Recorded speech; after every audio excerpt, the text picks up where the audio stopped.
Hello! Wake up! Beep beep beep! Wake up! It's Flibus time. It's time to pay attention to the VTuber. Hello. Welcome. Hello, Cavalier boy. Welcome, welcome. Beep beep beep. Beep beep beep. Alarm. Alarm, it's VTuber time.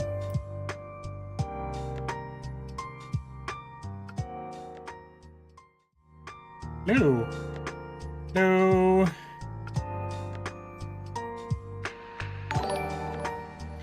We ready? Are we ready for more fail Spire? Flibus 1 Lyria. Yeah, exactly. I was almost falling asleep, TBH. Been sleeping real well and consistently recently, so I'm actually sleepy. Oh, nice. Awesome. Any, like, big changes, you think? Or just in general? Just kind of a general doing better. I, conversely, have been struggling to get work done and have been sleeping terribly. I finished up some major stuff a couple weeks ago, and then I was like, okay, well, I feel a little burnt. I know that it's part of the cycle. I know that I'll be able to get back into it, but I definitely was like, all right, having a tough time picking up the pieces again. It's always the most difficult part, is getting back on the bike, I guess. Getting back on that cop.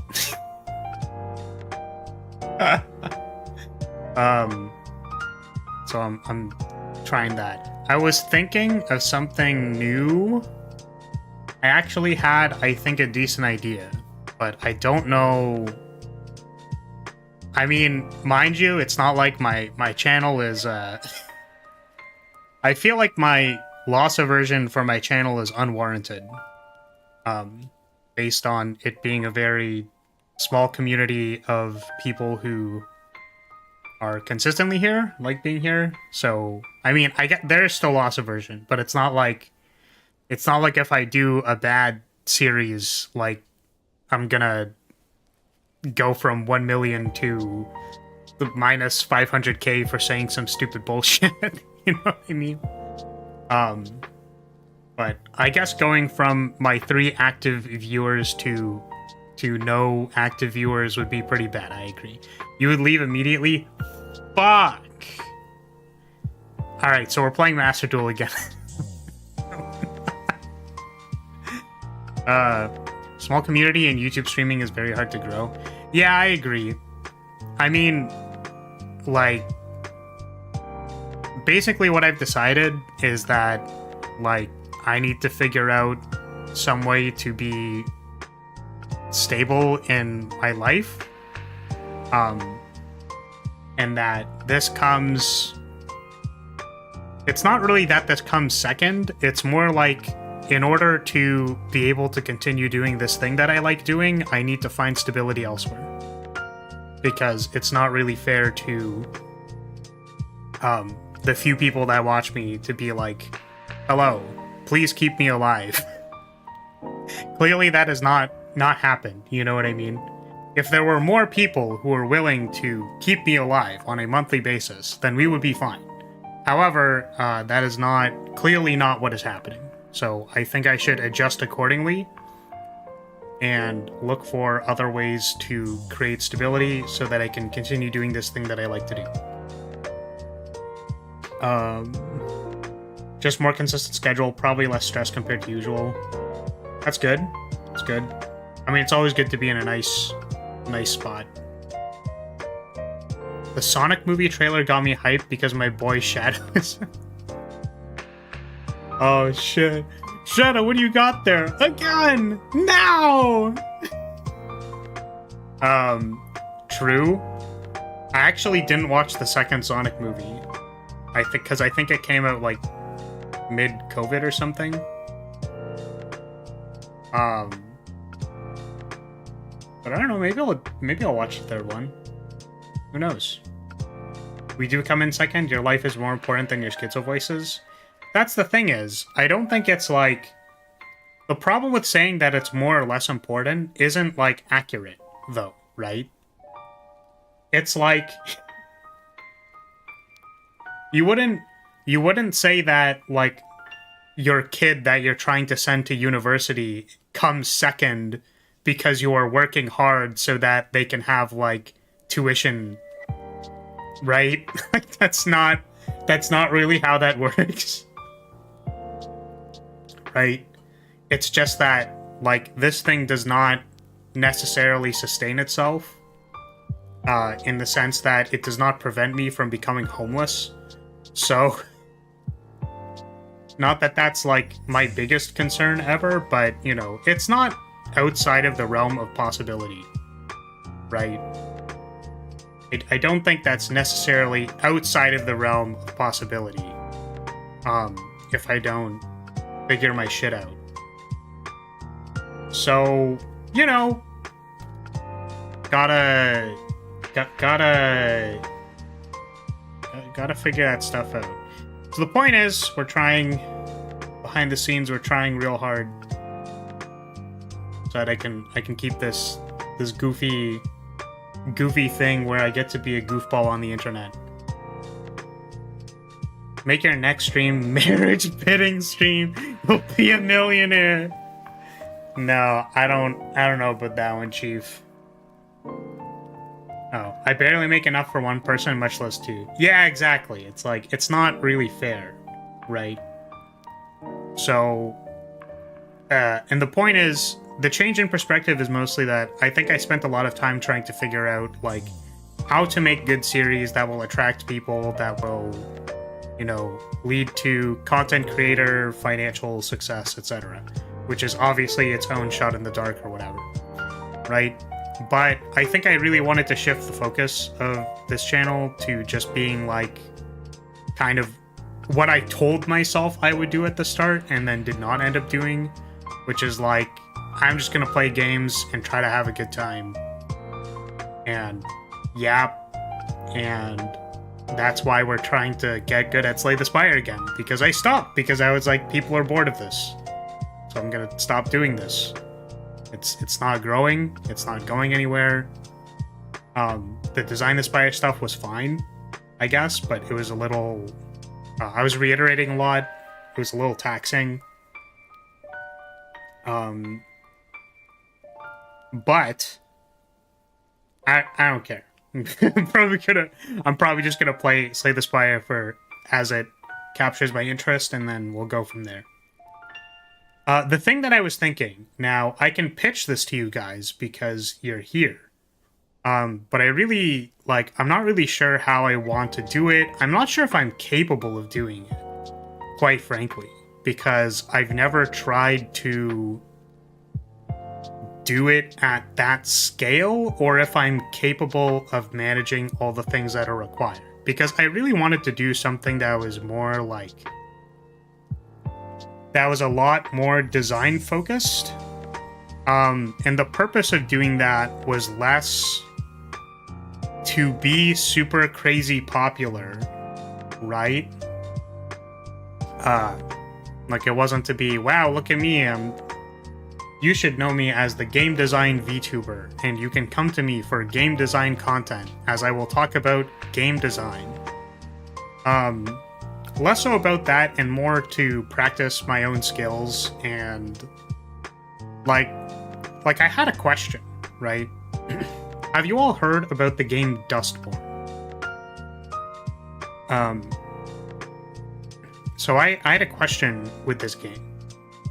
And I can explain it in a moment, but Reader Cavalier said first. Unironically, Ultra Kill live first playthroughs tend to pop off. Ultra Kill fans really love watching new players playing the game for the first time and backseating the hell out of them. That's fair. Do you mean you aren't the game design VTuber? I like to think that when I am playing video games, my brain is not in the design modality, right? Like, me as a designer is very different from like me as a player. So like I'll have complaints as a player that I will complain as a player.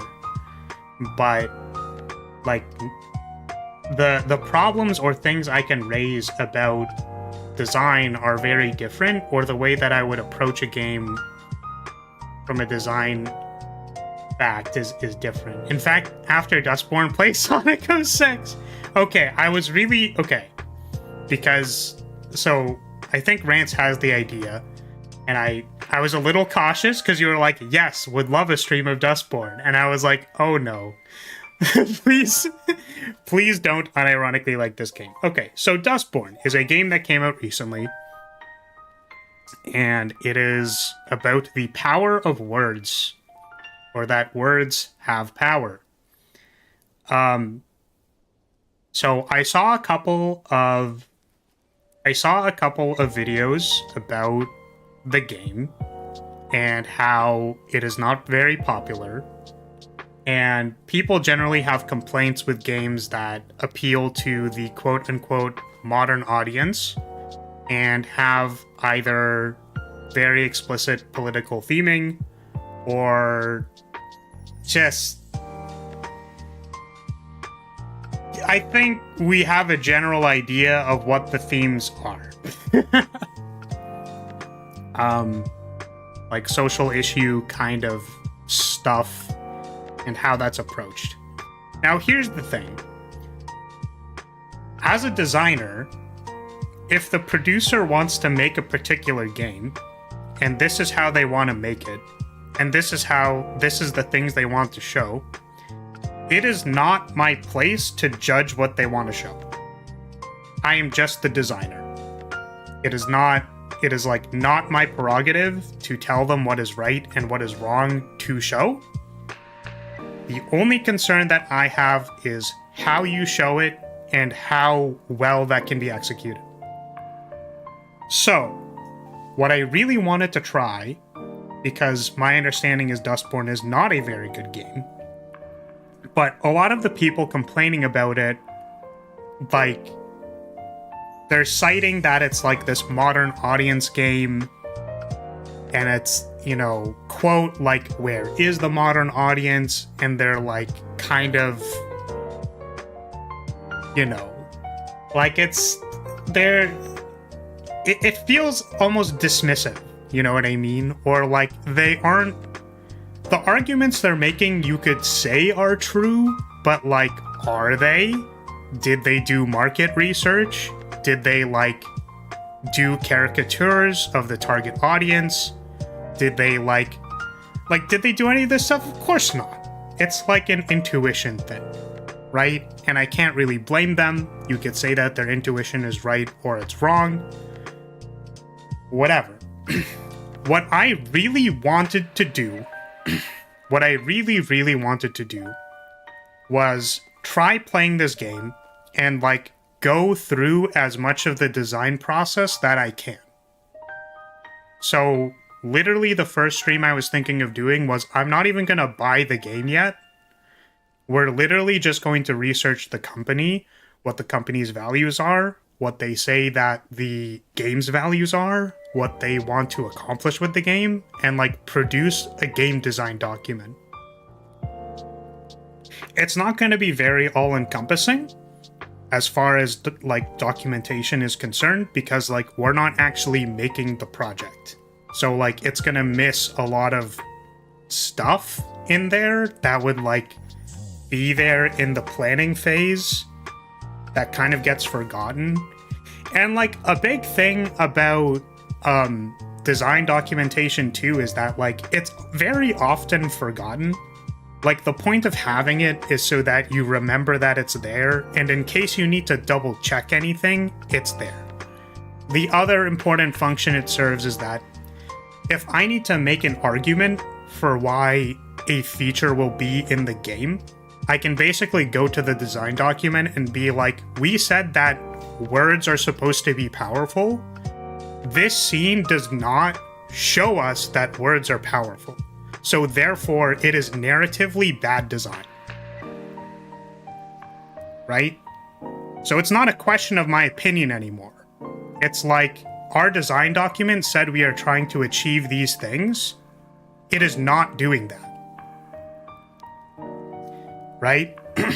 So, you know, as much as I criticize like variable logic, right, and that you can just literally make shit up, the process of having design pillars for a project is literally making up logic. Which is part of why I think it's stupid. But again, the point is that like we can go through this process of being like, what was their market research? What does this look like? I've had to do this stuff before. Right? And I might not be the best at it. You know, I can't say that I'm like a 20-year veteran, but I've definitely heard from my colleagues and some of my employers that I'm pretty decent. So, because of that, I was thinking of trying to do that as a series. I don't know if it'll be good. You know what I mean?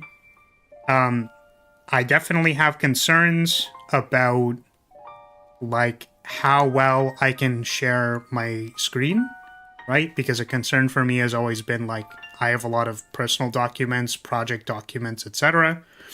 on this computer. I don't have a dedicated computer for, like, work.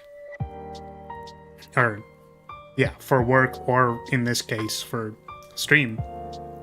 So literally, I don't want to accidentally share my screen, break an NDA, and then, like, get fucked by legal fees. You know what I mean? Like, that's a real thing. Like, that's a real problem that could happen. So, just finding a good way to have all of the necessary things on the screen. Like, I wanted to have access to like a Google Doc that I'm writing into.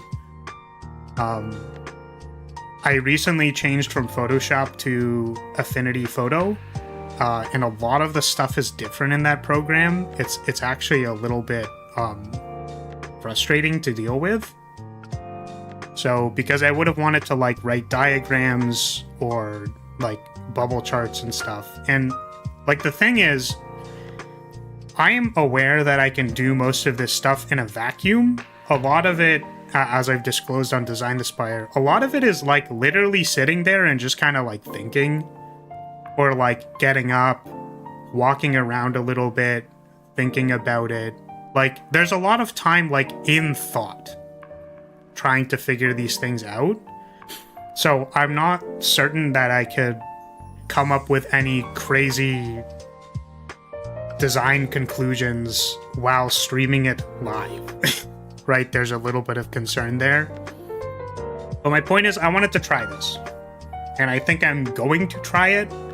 And we'll see how it goes. If it ends up sucking 1 or 2 streams in, then I'll just be like, alright, cool. Back to Slay the Spire. But I wanted to try it just for my own, like, to test, I guess, my own personal abilities, and also to, like, it's fine to not like stuff. And I think, in line with my opinion on players, like, they're pretty good at sussing out when something's bad. Like, they'll play it and be like, this is kind of bad. Right? But they don't really have the language or nuance to analyze why it is bad. Like, they'll tell you a reason. I'm not always convinced their reason is correct. Actually, oftentimes they are wrong. My favorite example of this is Genshin players asking for more resin. That is my hysterical, like, this is the funniest shit I've ever seen. Like, asking for more resin just burns off like half of the casual player base because they don't want to have to deal with the increased resin regeneration. And like, even for the people who like playing, I have concerns that they would also run into the same issues. And it's also likely that it's more of a problem of relevant content that people want to do.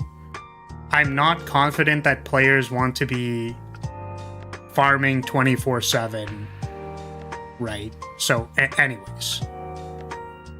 My point is that people will be like, I don't like playing Genshin right now, but it's because I want more resin to farm more stuff. And it's like, hold on a second. We started at I don't like playing Genshin. So what's up with that? Like, where's the problem there? Like, what part of it do you not like? So, like, when you log in, like, what do you look forward to doing? What do you not want to do? What parts of the experience feel good or bad? Right? Instead of jumping to, give me more resin so they can complete my characters. Oh, man. Hoyo was obviously never going to do that because they would kill their casual player base. Okay, let me read this stuff. The writing is just bad. It suffers from the same problems Forsaken did. Unlikable protags and flat casts of characters with janky dialogue. Hopefully the gameplay is better than Forspoken because the combat in that game is ass. And somehow the traversal is supremely boring despite seemingly being the main focus. Also, chat, I recommend you listen to Dustborn's song. They fucked up so bad it became accidentally racist. As they refer to themselves as aliens and shit. Oh god. So again, yeah. My thought was, like, I just had, I guess, like a brain blast. That's what I'm gonna say. But I was like, I feel like this is a decent idea. I would like to try it. I know that it's going to require more energy from me than I normally bring to stream. But again, the focus is, like, I will probably share my own opinions as how I experience life, as I normally do in games like Fire Emblem, where I'm like, man, this is a very emotional moment with Dimitri, and could you imagine how healing it would feel if you could tell yourself that you've suffered enough? Like, that is some giga feels, so I will probably share that when I feel like it is appropriate, but again, it is not my place as the designer to necessarily tell them that their politics are correct or not correct. I'm going to try my best to judge it on the axis of my expertise, and then I will probably share a little bit about, you know, myself. I don't know. Is ouch a banned word? No. Yeah, I don't know, Cavalier. I have a very short list of actually banned words, and then most of the other banned words are like racist slurs and or like people who have come into the chat who, like, I don't want their name in my chat. Right? Like, that is the extent of the words that I've banned. Is ouch with many W's a banned word? Yeah, it is. Yeah, so it's likely that the auto filter has, like, you know, it'll perceive it as spam if you know, do particular things, but yeah. That's really interesting. Again, it's probably just like auto-filtering it as spam, but I get what you mean. That's kind of like a whoops. That's definitely an example of, like, this could be perceived not well. So, that's something. I would say accidentally. Think intent was meaning to be empowering, but bruh, the lyrics in the song don't come out that way, especially saying, we're not like you, we're going to eclipse you. What the? Yeah, I don't know. Definitely, it's interesting because I definitely thought of a bunch of, like, I thought of a bunch of qualifiers, right? And maybe I'll, like, continue to yap about those qualifiers just to get them out of my head and maybe to curb expectations and stuff. So, like, there are a lot of design things, I think, that do come, like, a little bit from intuition, or, like, you could say a place of empathy, right? So when you're very critical about the words you say in a song, right? They're not like, I don't know. When you're very critical about the lyrics in a song, right? You could say, okay, this is what I want to come across. And then I could posture, well, if we put our brain in the brain of like one of the target audience, or maybe a more general audience, what does that sound like? And I think for some people, like, they're not as capable of removing themselves from what it sounds like, right? So again, like Rants, for example, has a perspective and says like, it kind of sounds like this. And then if you get a lot of this data from playtesting, right? I think so. Sometimes like dialogue will feel a little off or something, and then you can ask people like, you know, what did you get from this character interaction? And then they can tell you like, it was kind of weird, right? So data helps a lot, I think, because you can, you know, get the general vibe check on what you're saying, but also what I find really useful is to put yourself in a few different like lenses or headspaces and be like, well, if I'm like 18 and I'm just like, I just graduated from high school and I'm going to post-secondary next year and I'm missing all of my friends because I'm not going to see them as much anymore and it's going to be hard to like maintain those personal relationships. What does that person feel in a situation where they get to be around like a tight-knit group of friends, right? They'll feel pretty good about it, right? Because that's what they want, right? They're like missing this group of friends that was very supportive of them. And yeah. Goodbye Volcano High playthrough 1. What is that? I don't know what that is.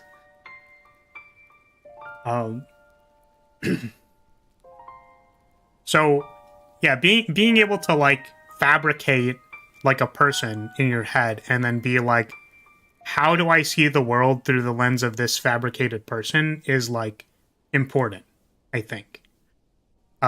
This is also a very common practice in marketing, right? Where you're like, what are the habits of this person and how does my ad interact with, like, that person's life? Right? So it's like, I'm gonna put the caffeine pills ad on the subway at night when people are tired as fuck. Because I'm trying to appeal to the working class, and I'm trying to appeal to the working class that feels tired at night. Or tired in the morning. But I'm not gonna run it at the middle of the day, because no one cares about whether they need caffeine at the middle of the day, but they'll probably feel it on their way to work, and they'll probably feel it on their way back from work. Right? So these are all just heuristics, speculations, and assumptions, and then kind of you take a data-driven approach after that, right? So you assume these things, and then you would, like, in a game sense, you would playtest, see if they're accurate, and then readjust. So the initial heuristic or characterization is like a hypothesis, and then you kind of, like, go from there, right? Or this is my experience. So I was interested in trying that. Yeah, I was thinking of other ways to determine, like, there are concepts like fun, for example. So people are like, well, is a game fun or not? And it's like, fun is a very hard definition because you can put anything there and be like, it's fun. This game is really hard, so therefore it should be fun, right? So I don't necessarily consider that a useful definition. So one that I rely on a lot is self-determination theory, because you can very easily attach definitions from self-determination theory into, like, gameplay mechanics. So you would say that a problem that lets you show mastery over the game systems is part of self-determination theory, and provided that that experience actually tests you, like, is it testing you, or is it like, put a square pin in a square hole? Like, that's not going to feel very masterful to somebody. And then, like, judging things on that axis, or like, agency or, you know, relatedness normally cares more about like the story or emotional resonance and stuff like that. So we can look for that by making a caricature first, seeing what that person's life experiences are, and see if they're reflected in the narrative. Or they're reflected in how the characters respond in the narrative, etc. Like, what options are available to that person who wants to have those kinds of things in the narrative? Is the agency available to those people to act in the way they want to? Right? So frequently solved by having a blank slate character, but they can pretty often be boring. So I was thinking about that. There's also definitely like UX heuristics. Like, is the system responsive? Like, does the system allow for mistakes and stuff like that?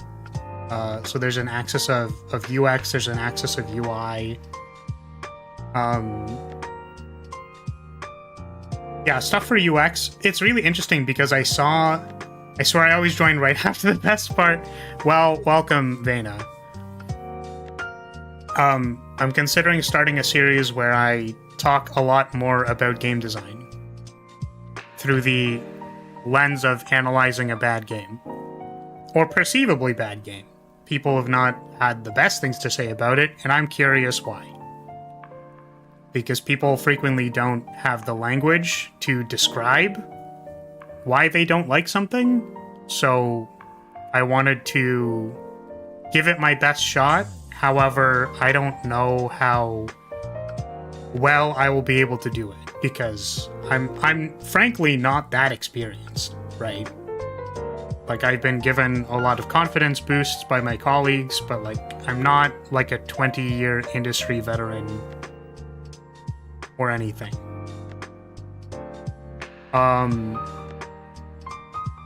Yeah, so I read a comment that said, like, you can't save very easily.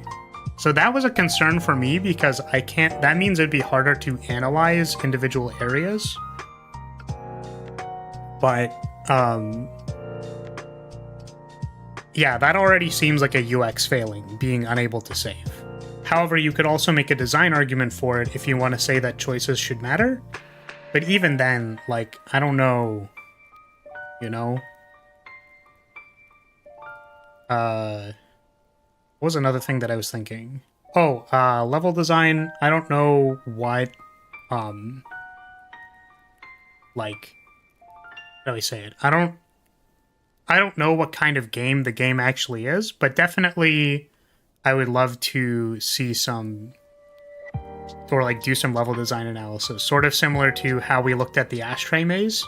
I actually really like the ashtray maze, like, stream, because I personally was like, wow, there's like so much like fantastic lighting techniques and, like, you know, positioning and whatever. Like, it's such a bizarre space, but really, like, you're led through it quite well. So roguelike time, no saving. If you make a mad move, reset, or bad move, reset. Yeah, clearly. So again, I'm not super confident. I just was excited about it and wanted to be like, hey, this is sort of what's in my head. I'm interested in trying it.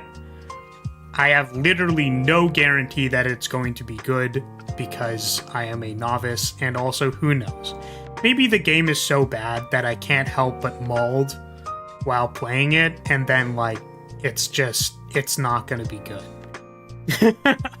Also, the other thing is that being very overly documenting very heavily while you are trying to analyze is not always the most effective. It's generally why you have dedicated note takers.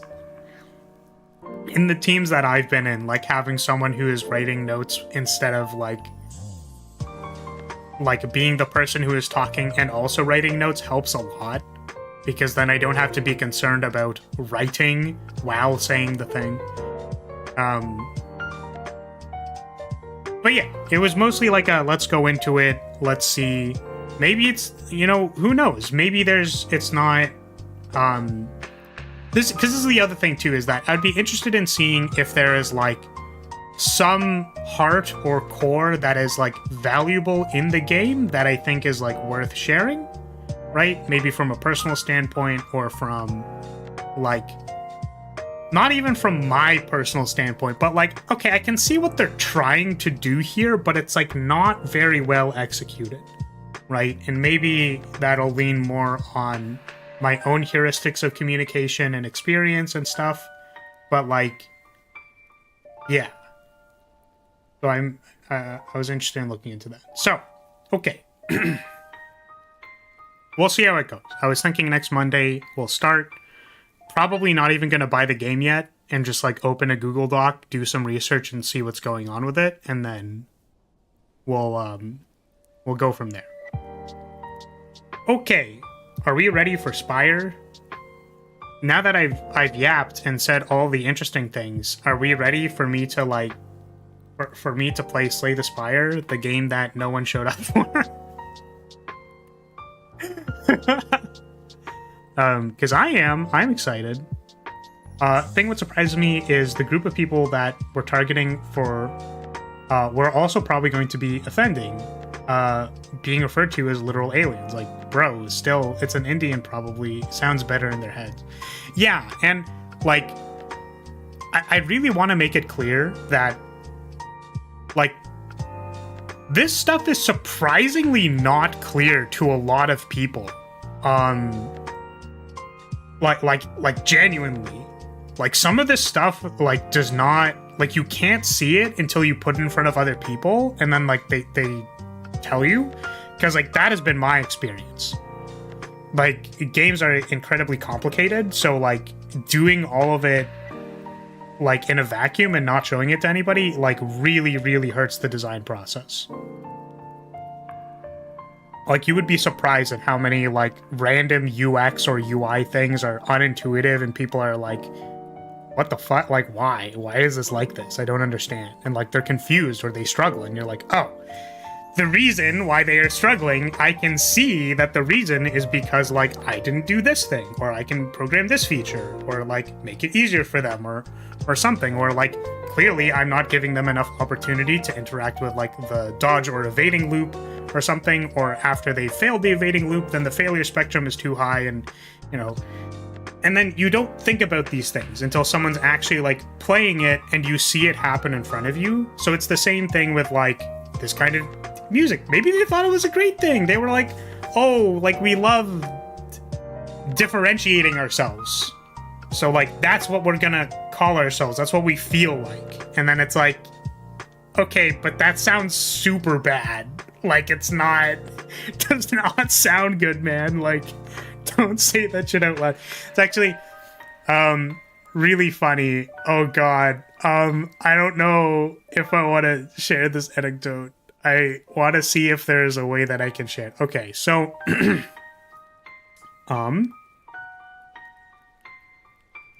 character writing. I'm going to find a good way to say this. I worked on a project in tactician school with a team of other people. I was not the narrative designer. But this other narrative designer, you know, wrote some characters.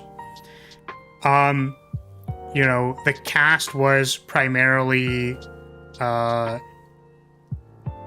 like, how do I say? It was a small cast of characters, but, you know, the cast of characters was primarily, like, one gender. Whether you want to say that is male or female. The cast was not, in fact, majority non-binary. And the one character we had as the other gender, wasn't very smart.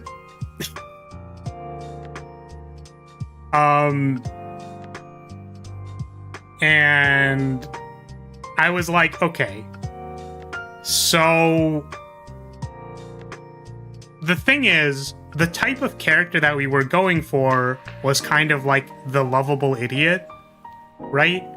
Which is fair. And I think that, you know, most of the dialogue was innocuous. And I felt like the character was, in fact, delivering on, like, they're just kind of like a lovable idiot. But I did raise a concern that the overarching context of the only person being, like, the dumb man, for example, maybe looked kind of bad. Like, I'm not even trying to be, like, I'm not trying to say anything. It just, like, maybe looks a little, I don't know, intuition-based. Feels kind of weird. So, yeah. We changed the character. I think we captured a lot of the same energy, but, you know, they weren't literally dumb.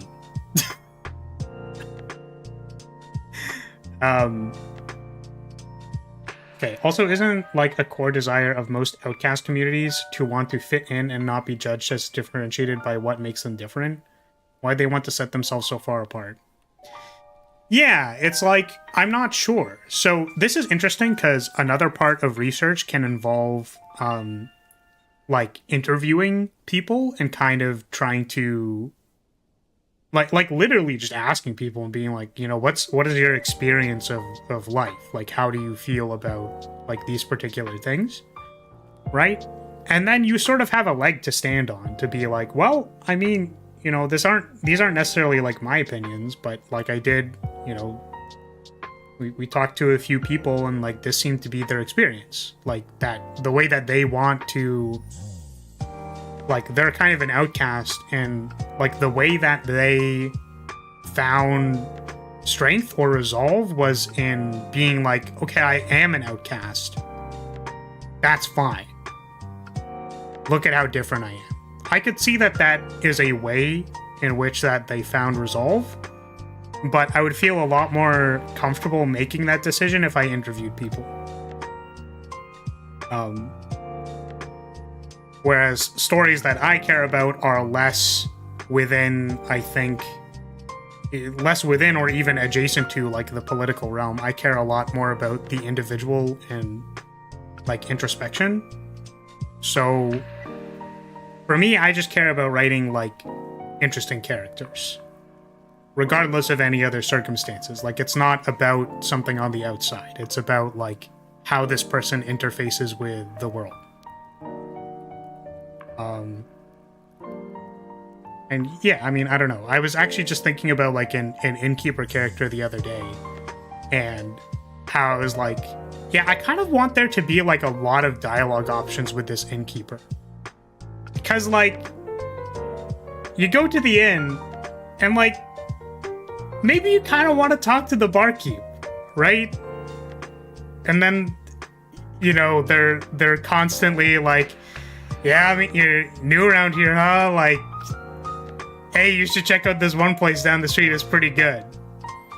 Right? And it's like, oh, like, what's good about it? It's like, I don't know. I was there, like, I go there every year. Because it's like, I still celebrate my birthday. I don't even know why, to be honest with you. But it seems kind of like a tradition at this point. And then, I don't know, just random dialogue about nothing.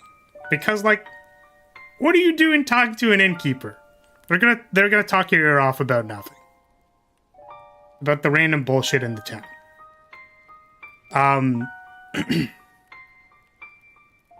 So I thought that'd be a interesting little thing. Oftentimes those interactions like that are cut because, like, you don't want to have too much voice acting, and also, like, there's a severe risk of people not playing it.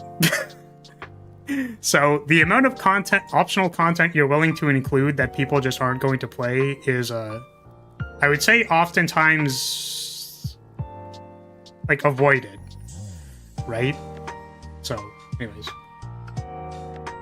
Then many outcasts are, due to being burned, sometimes don't want to fit in, feel like you could make a song that would empower.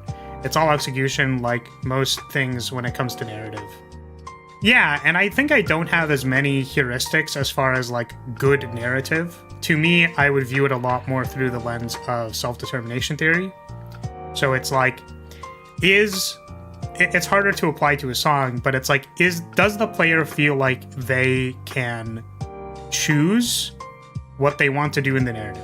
Does the player feel like when they interact with the narrative systems, is there a good way and a bad way to interact with this system? If, for example, with the innkeeper that I was talking about, let's say there's a lot of dialogue options. I can choose to not talk to them. It's fine. But let's say that I'm interested in hearing what the innkeeper has to say. I can choose different things in the narrative system that will lead me to different outcomes that tell me more about the innkeeper. That is expressing mastery over the narrative system. I feel like I get to choose to interact with it. I feel like I have agency. I feel like when I choose different options that I did not choose before, I get to learn more about the innkeeper, so I'm rewarded for it. And also, like, the innkeeper is nice to talk to. So you hit all three aspects of self-determination theory.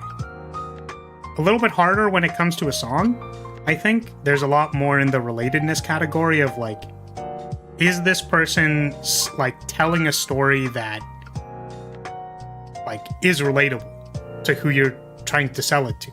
And what I find is that, like, it's easier to do that if you've literally interviewed somebody, right? Because you can, like, really understand their story and say, like, oh, these are the things you want to talk about, right? Hungry Zapdos, are you gonna play? No, I will never play Slay the Spire. I hate Slay the Spire. I do want to get to playing the game, but unsurprisingly, I have yapped for 50 minutes. This isn't a gaming shit. No. I agree. I will get to playing. I do want to play. Let me try and close up the discussion. So my favorite part of DMing, the few times I do it, is when I play an inn or barkeep and get to put on my best Scottish accent and talk shit while doing some in-character gambling, which usually includes a literal gambling game like poker or liar's dice. Yeah, exactly. No, but for real, I stopped by before breakfast and it was the same screen. No, it's okay, Zapdos. I hear you. I get you. I think this is actually a reasonable question to ask. It's totally fair. Planet's channel. What do you settle in? Oh man. See, again, this is the thing. It's like I don't gravitate towards a particular identity around what I feel like this channel is. I like yapping, and sometimes I also like just playing the game. So there's that too. I do want to play some Ironclad. Why don't we get started? I have not been any more successful than I have in my past attempts. I am still losing pretty heavily. If you would like to make any suggestions on how to be good at this game, I would love to hear them.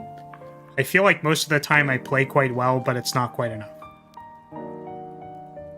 Here's the stream name to Iron Yapper. Classic Flaris, the game design VTuber moment. Oh my god. Okay, so we can get 3 elites. There's a bonfire between these 2 elites. There's an early shop, double bonfire that could also work. But it's 3 guys. So I think we're gonna go down this right path. There's also this double elite path. I think I want to go over here. And then if I'm doing all right, like if I'm pretty confident, like I've picked up some good cards or something by here, I think I'll go here, maybe remove a strike and then do this double elite path. But if I feel like I haven't gotten 2 good first picks, then I'll go here to try and get more cards and then probably dip out here, maybe not even fight the elites. So, okay, upgrade a card. Can't make use of this one. Choose a rare card. If we get like a bludgeon or something, we can just like go smash some elites. I'm starting to think you might actually know what you're talking about in game design. What, you didn't think so before? Oh no. I was actually playing the game so fast we just couldn't see. Exactly, I was playing Sonic Speed. This is unfortunate. None of these are bludgeon. What a tragedy. I can't pick either of these because they do nothing, so we're just taking offering. It's not great, though.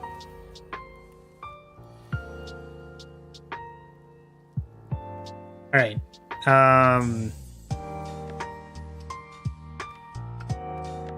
Bash is 8 plus 9 is 17. We don't really need 17 damage. Or it's 8. We attack this down to 9.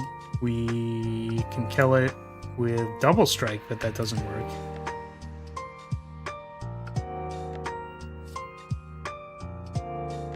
The question is, do I double block?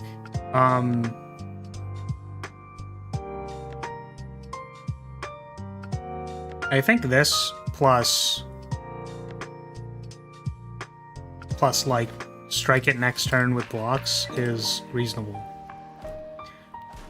Imagine not marking a singular path and following it without question regardless of deck quality and health remaining. Oh god. Jokes aside, I joined these streams for yapping as I don't really know or care about Slay the Spire. Yeah, that's fair. I get that.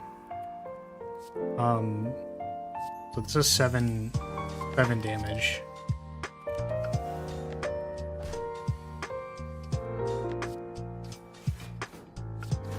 Now we can bash it to death. Nice.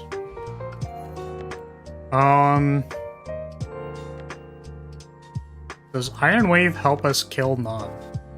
Not really, but we could. I know or care about Slay the Spire, but yapping is good too. Yeah. It's some amount of like... Some days I don't really have a lot in my brain, so I feel like the yapping isn't as possible. Like it's a lot harder. It's like, what did I do the last few days? Wake up, goon, go to sleep. All right. Like, I don't know if I don't know about that. Do I want to lose my vulnerable? I'm pretty sure I can just sack my Iron Wave and not give a shit.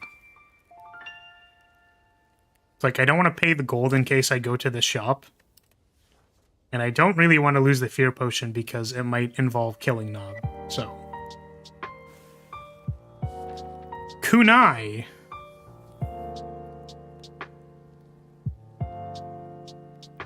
So true. Lara's a job for a Batman villain.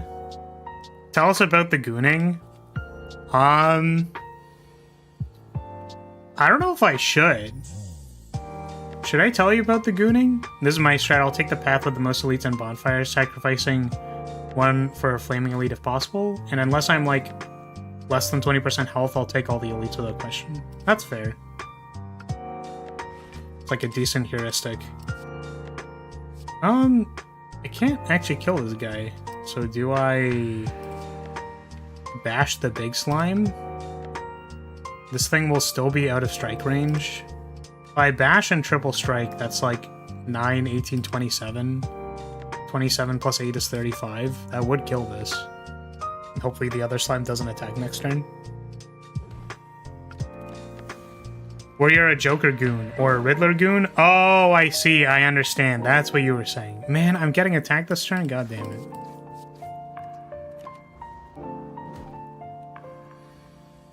What?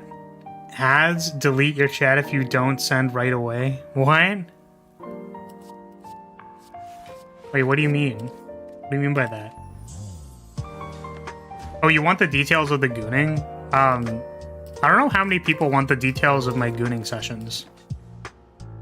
I'm gonna be honest with you. I don't know how many people want to know about it.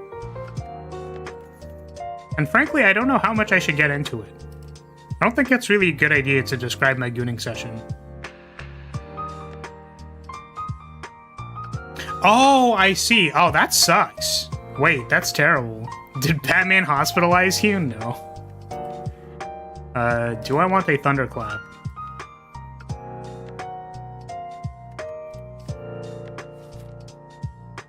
Feel like it's not really come together. Feel like I'm gonna take this thunderclap and then go do something else.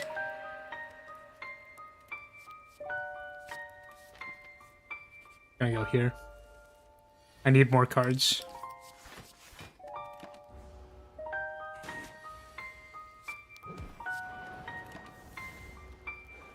You were just yapping it's better this way? Okay. You got it. Reasonable. Oh no. Well, I can't block anymore.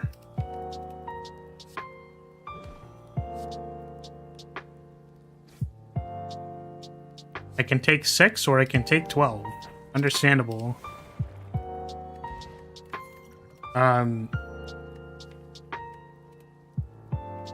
Let's see. No block for the... Correct. I think Shrug is good. If I was a Batman henchman, if I see Batman, I'm collapsing on the floor, faking a heart attack. Oh no. If I could get like one good attacking card, that'd be great. If I could please get any source of damage. Like, at this point, I'll take a Rampage. Literally anything, please. Who are you? I don't know. Who am I? Oh, shit, my gold. You're gonna take 40 of my gold? That's so sad. I can't even kill this guy. Whoopsie. Stalled too much. I guess I could Offering? Yeah, okay. No, this makes sense. I thought I didn't have enough damage. Second Shrug is good. Gold. Oh my god, I'm broke! My gold! We're so dead. I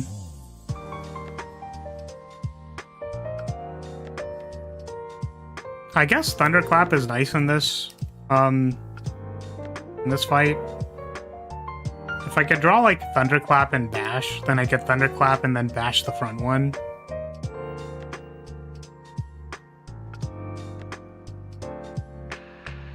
Damage output? What damage output?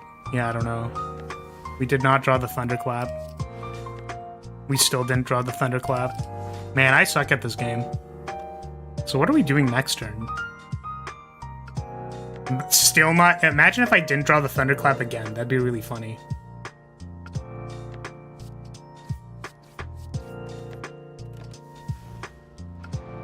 Dying? Let's go! Dying, let's frickin' go! Actually, if I Vuln Potion this, I can kill him. I don't know if that's worth it, though.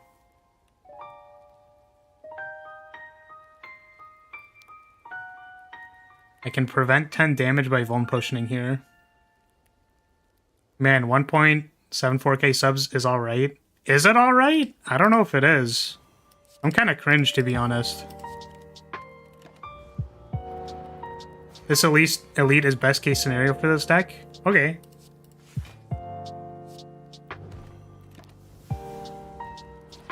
Because we probably couldn't kill Mob, and then I guess we're also too slow for Lagavulin. That's fair. I lost interest when you got big. Wait, but I thought people told me that they want me to get big. It's good for 3 years? Is it? I always judge myself, because I'm like, man, what the hell am I doing 3 years in?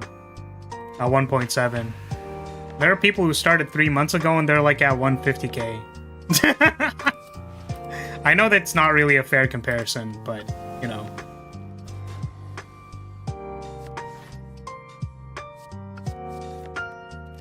No, that was like inflation, not sub count. I don't know if we're gonna be able to kill this thing. Oh shit. My friend started 2 days ago and already has 50k. Damn! Congrats to your friend. Literally making that bank. I remember when you were small 20 seconds ago. I just found this channel. Welcome, Soraka Main. I appreciate it.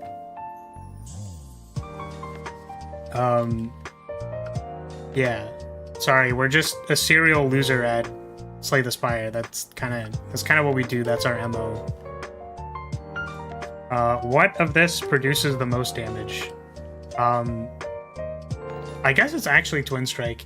Thank you, Soraka. Welcome to House Lyria. Appreciate it. You also just found me? Nice. Hey, you're on Ascension 20, that's pretty tough. I guess. I mean, I feel like I just... Like, I make decisions that I think are good, and then just end up losing. So Twin Strike has the most damage per energy over Heavy Blade because we have no strength modifiers, so I think we're taking Twin Strike. Card was banned from Flag Bearer. No more Twin Strike and Flag Bearer. Hilarious. Hey, want advice? Not particularly. I'm just kind of vibing. I've hit the end of the road. We're dead. We're dying. We're already dying. You know what I mean? We the channel is going. It's going under. I'm yelling timber. You gotta move. You gotta dance. We need Fly to have 1 million subs, but they're all teenagers that obsessed with this Skibidi toilet. Oh god. Oh my god. Twin Strike is strictly better Twin Slash, since it powers up Perfected Strike. It's also better with Strike Dummy. Rip Twin Slash. Unplayable card. Have you ever played Bloons Tower Defense 6? No, I have not. I played Bloons Tower Defense 1. Or one of the earlier ones. It might have been 2. That shit was great. It slapped. Love Twin Slash, best card. I don't know what I'm upgrading here. I guess we need damage, so Twin Strike. We already have vulnerability uptime with the turnover rate with Thunderclap Bash, so it's probably Twin Strike. How about Adventure Time Tower Defense? I have not. I think the last Tower Defense game I played was Arc Knights. Arc Knights is fun. Very fun. Man, this song has that awkward silence in between each of its loops that drives me nuts. Actually, wild. I wanted to change the background music to be the 4-minute version instead of the hour-long. Probably sound a little better. I don't think I want to fight this elite. I'm not super confident. I'm pretty sure I'm just gonna die to Knob. So, I'm gonna do this. I guess we're looking for combats so that I can heal, hopefully off Burning Blood, and maybe fight this thing here. Hey Valo, how's it going? Adventure Time Tower Defense is real, is it? It's free and good Adventure Time content? Yeah, I think, you know, I'm probably not going to do that. I have too many things already to do and not succeed at. I've got plenty. I don't think I can take this. Because I'm just gonna die, right? I can take the first one for fun. I guess if I take the first one and then I heal 12 off of this, then I go to 18 plus 12 is 30, I think I still die to Knob. So I think I actually can't do this. I'm missing out on the adventure, you know it. I'm missing out on a lot of things. Take a little barbed wire as a treat. Don't you only heal 5 right now? Do I? 6. Burning Blood, right? So welcome, Maniac. Bro is sad? Am I sad? What if I am sad? What would you do? Well, I mean... No! I'm not healing! Shit! I guess that's actually... Thunderclapping there was worse than just striking. That's so funny. Oh, shit! No! Oh, head pat? Thank you. Appreciate it. So I think that was a bit of a mistake. I think we made a mistake. We made a critical error. Do I take 4 damage here? I guess so. Crazy split. Yeah, Pat has a little bit of a cooldown. The only reason it has a cooldown, just for the record, I would love to have head pats 24/7. The only reason it has a cooldown is because it will break my Streamlabs. That's the only reason. Personally, I prefer to not take 4 damage. That's fair. Oh, am I just dead? I think I'm just dead.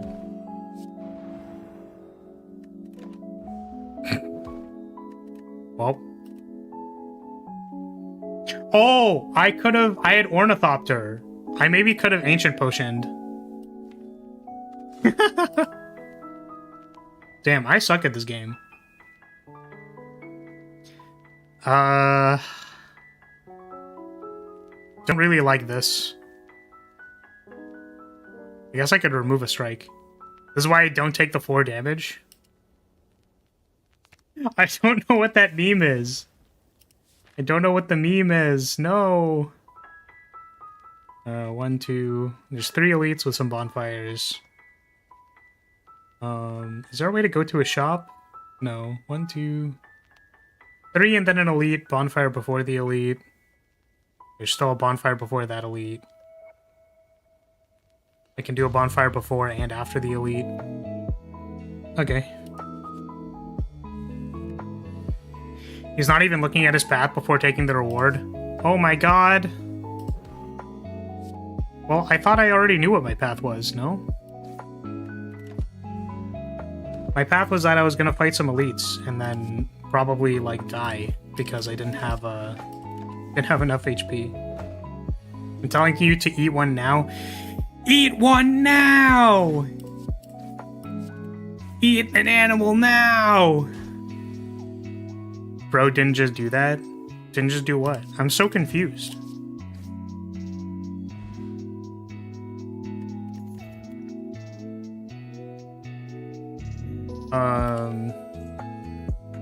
I don't know what the purpose of headbutt is when I'm not doing anything with it. Unless there's a real choice where the 3 enemies start at 1 HP boon, you don't really need to know the path beforehand. Sure? Yeah. I mean, I know I'm probably fighting 3 elites. So it's like, we can use a heuristic outside of, like, analyzing the actual path, right? So if I look at the different stuff, it's like, what difference does it make if I give myself a curse and a double transform when I don't want to have a curse in my deck? Or having +7 max HP? Like, that doesn't actually affect my path, right? Also, I don't typically relic swap because I'm not good at it, so I don't often choose that. I'm gonna take the headbutt for damage. Just like literally as a strike plus, but I don't know if it's terrible.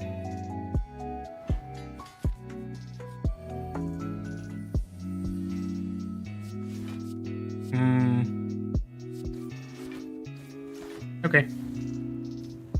Looks good to me.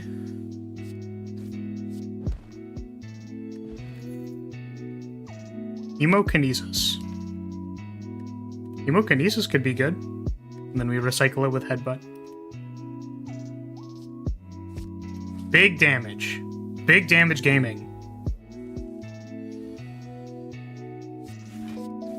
You don't even need to cast it. You should be fine.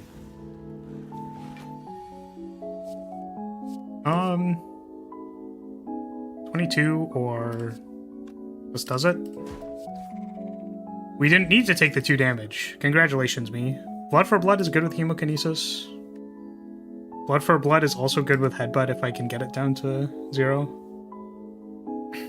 I swear heuristic has to be Flar's favorite word or something. Well, because the general understanding of a particular thing and then saying, well, this works most of the time. Like, a generalized understanding of something based on certain qualifiers is a heuristic. Like, it's a thing or qualifier that you have sort of locked in place that you use to understand the world more easily, right? Like, any kind of generalization is technically a heuristic, right? So, I don't know. Self-determination theory is? I don't even think I say self-determination theory that often.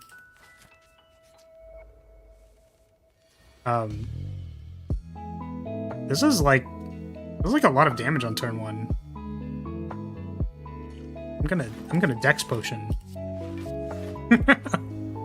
That's a lot of damage.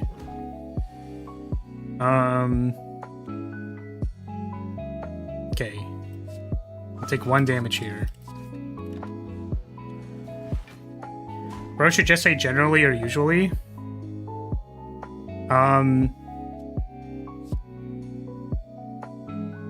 Outside of you, I've heard someone say heuristic like twice. Well, maybe you don't talk to a lot of game designers. It's possible. Hear me out. Like, the problem with saying generally is that people don't take you seriously. But if you call it a heuristic, they're like, naruhodo. I understand. Olfar, maybe you don't talk to a lot of women. Heuristically speaking, I would say that I don't talk to a lot of women.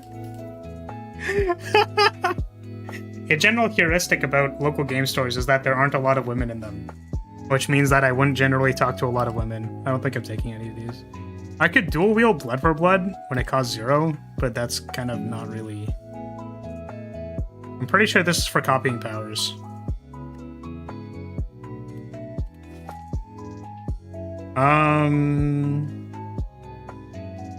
I think we're healing first so that we can fight Nob. We don't have any potions. Alright, Nob. Kill me. That was a joke! It was a joke! I didn't actually want Nob to kill me. Guys, it's a prank. I was joking. It was a joke. Like, literally, it was a prank. Oh my god. Next turn we have Bash Hemokinesis. I think I need to incorporate these terms in my vocabulary to get somewhere. Thanks for the heuristics! Oh my god. Stop making fun of me! My feelings are very sensitive. Stop bullying me. Immolate. We have no block cards. Do we take an Immolate? Burns can trigger Blood for Blood? Is that good? I feel like we already have Hemokinesis Blood for Blood. I don't think we need to take an Immolate. We could take a Pommel Strike, though. Nob took you seriously instead of as a joke because you used Heuristic Flower. Let's go. Let's go! People taking me seriously! Let's fucking go!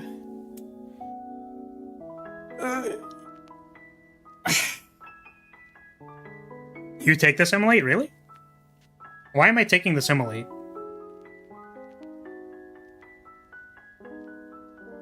Pommel Strike is basically a block card. Surely it'll try you one every time. So, again, I would like to hear you out because, again, I'm trying to learn and get better.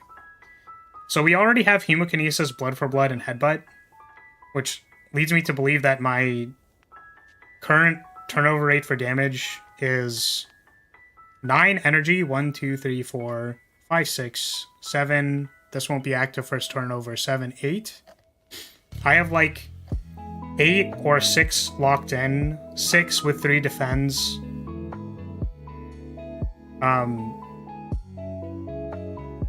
You know? So I could already be dealing 8 plus 22 is 30. 30 with 3 out of 6 energy spent. Or 3 out of 9. 4 out of 9. So this already feels like a lot of damage. This already feels like I'm doing a lot of damage. And I'm concerned that I don't have a lot of blocks proportionately in my deck, so it feels like I'm supposed to skip this. Oh, what's your boss? Hexaghost. That seemed even worse.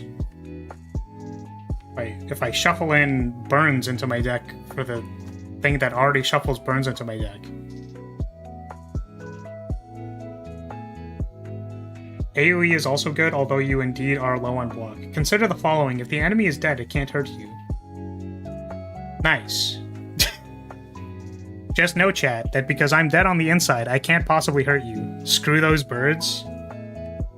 I don't know how much I want to screw birds. That's kind of weird, bro.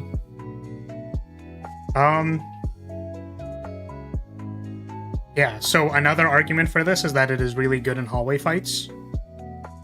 So, like, if I fight gremlins and then I draw Immolate, then I won't take any damage from that fight and then have a lot of damage or HP to use elsewhere. I'm gonna take this. I don't actually know if it's correct. I think single target damage we already have a lot of. And then I'm not super sure about this Immolate in context to Hexaghost or otherwise. But I'm gonna try it. Oh my god, boy. Jesus. I need to heal again.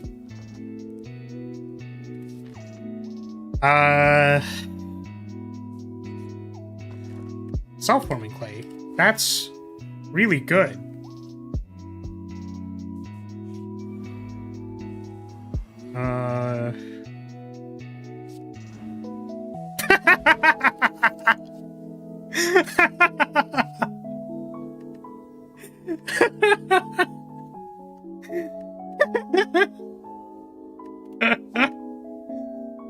Oh, man.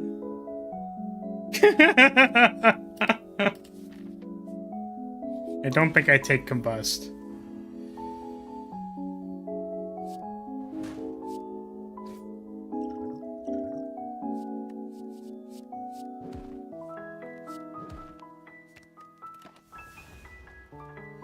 Hey, Jose, how's it going? Little cum lord? Yo, how's it going, little cum lord? Sorry, cum lord. My bad.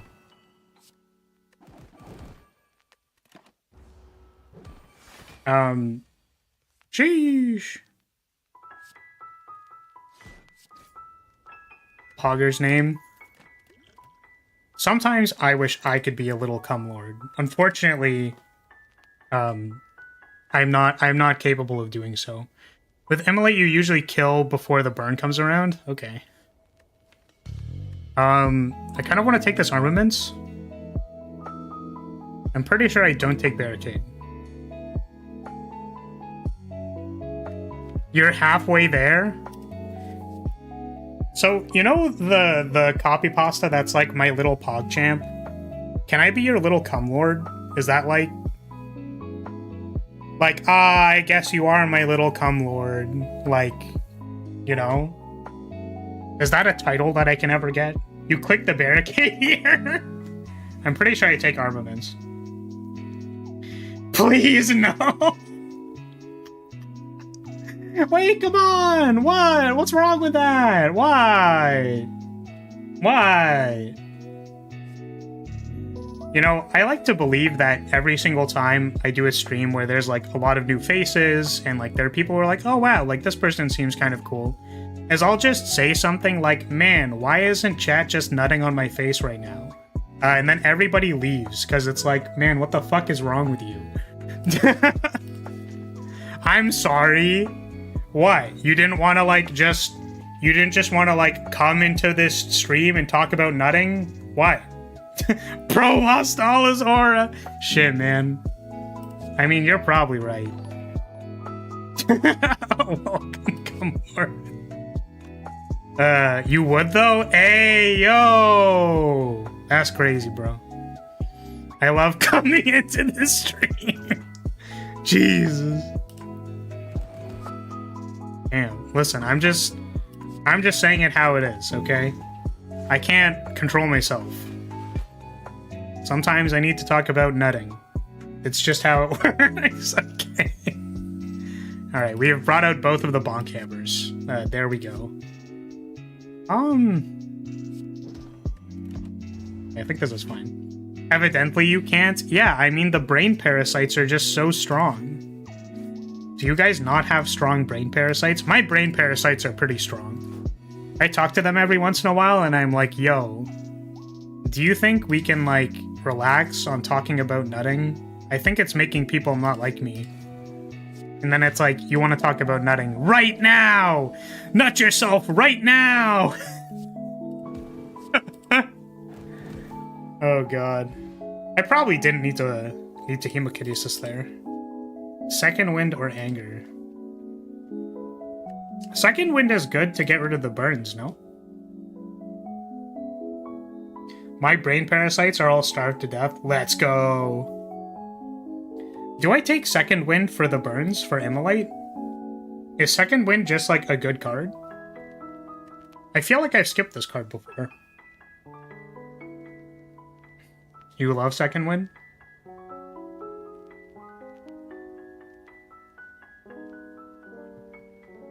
Okay, let's take it.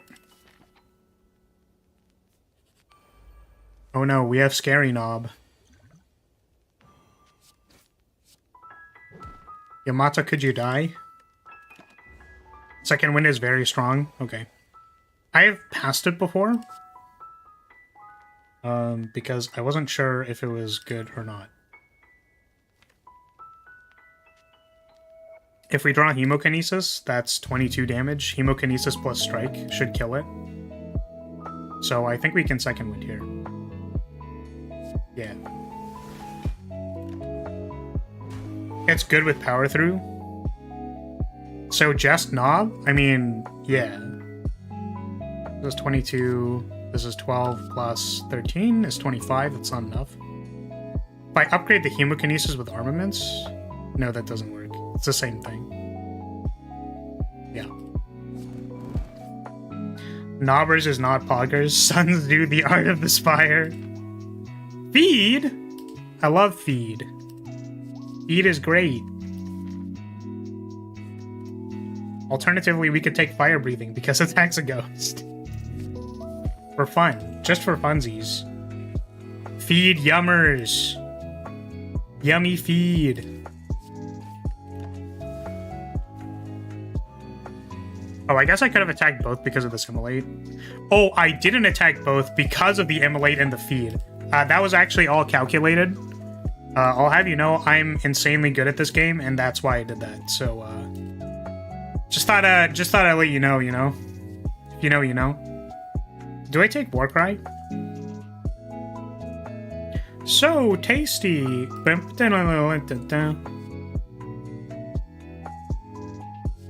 I can't tell, is there ever a reason that I take this card?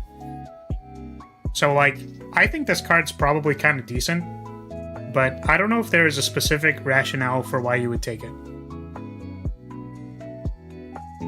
Like, are there reasons why I want this card? Like, what do people use this card for? It needs to be upgraded. I agree with that. To proc feed better. It just gives you more options if your hand breaks. It's exhaust synergy fodder. Okay, these all make sense to me. I was wondering if there was like a reason why I would take it. If like I look at my deck and then I go like, okay, I'm gonna take Warcry so that I can like hide Blood for Blood because I can't use it this turn. Otherwise the card you draw is the same as if you didn't pick it up. Mostly exhaust stuff. Okay. I mean, I'm gonna take it because I think Warcry is good. And also, we picked up a second wind and Immolate. And I guess there's this feed. So, like, we're hoping to get a Dark Embrace or something. Like, some exhaust synergy. So this card's probably good. I also think I'm gonna upgrade it. Or do I upgrade Feed? Is Feed better if it's upgraded?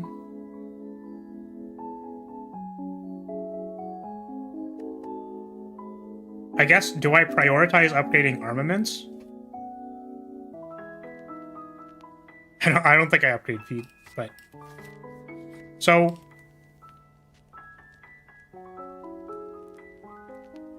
Right, yeah, it's punished by Time Eater. That's fair.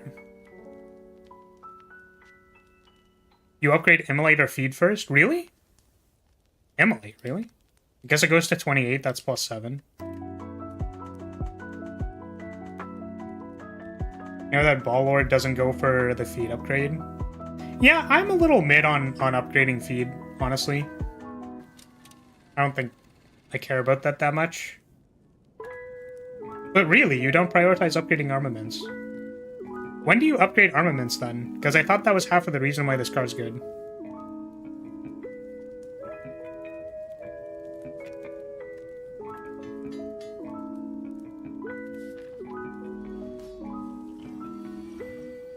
Armaments is also a good upgrade. Sure. Yeah, again, like, I mostly believe or can agree with, like, the stuff that you're talking about. I just, like, want to know the reason so that in the future I can, like, use the same logic, right?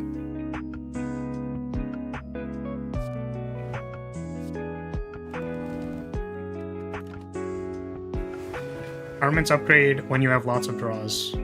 Yeah, that makes sense to me. So if you have, like, a Dark Embrace combo, and you can, like, exhaust your hand or produce a lot of cards in your hand, then Armaments upgrade seems a lot better. We have Headbutt Warcry here. I don't know if I want to draw the Immolate, because that doesn't seem like it does anything. I think the best way to produce block here is we can Headbutt a Defend, and then draw this Defend and hide the Bash.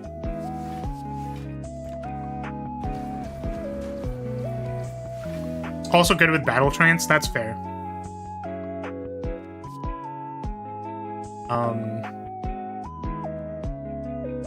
I don't actually need to block here, but I think I want to upgrade Bash for the extra vulnerable.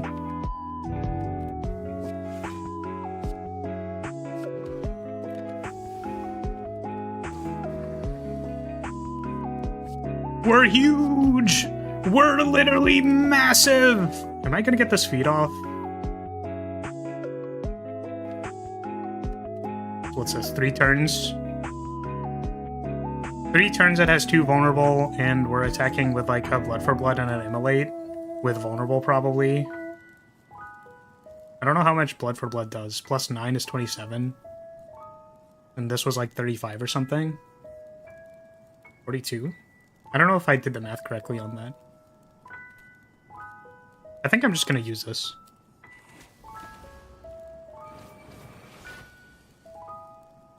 Man, self-forming clay is insane. Literally the most Insano-style card I've ever seen.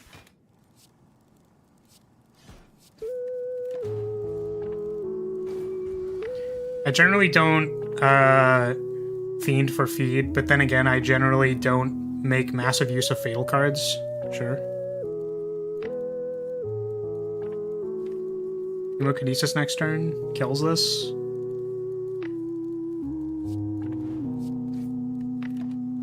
Nice. This one, like, pretty alright. Oh my god, Hemokinesis does not kill this because it got 12 block. It dies to the first attack, though. The math was a little off.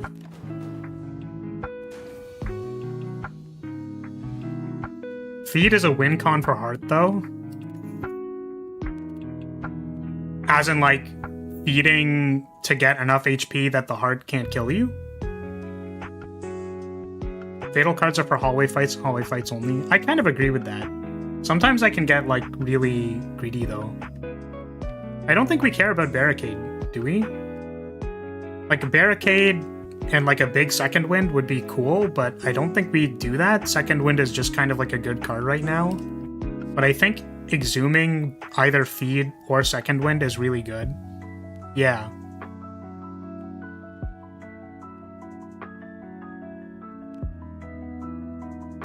Feed beats Heart by eating 4 double cheeseburgers. Oh shit. Not 4 of them. That's crazy. Let's take this Exhume. I think it's probably good. Second Wind doesn't exhaust itself? Wait, what the fuck? Wait, what the hell? I always thought this card exhausted itself. Oh my god, it doesn't. That's crazy. Wait, that's actually insane. I don't want to take Coffee Dripper because we are going to be feeding and having a lot of HP, which means our rests are actually going to be quite good. I'm pretty sure we just take Slaver's Collar. Only bosses are for Automaton ads and Wokebird cultists? Sure. Pretty easy Slaver's Collar. Okay, we want to fight a bunch of hallway fights and double feed every time. But early shop here would be nice too. There's 3 elites on this one side, with 1 bonfire, 2 bonfires. 2 bonfires and 3 elite sounds kind of good. With this early shop and some question marks and encounters.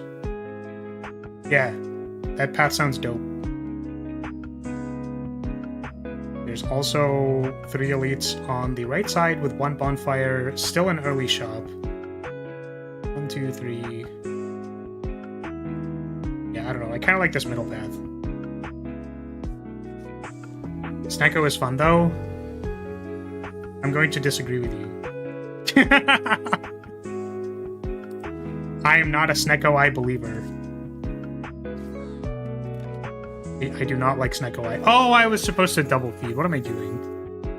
What am I doing? Oh, I'm just a goober idiot.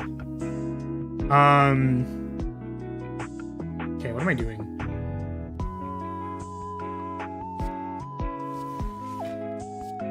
See if we can solve it. Saved HP? I guess I did. Where's my feed? Give me the feed! I want the feed! There it is, let's go! I would say you're feeding, but you're literally not.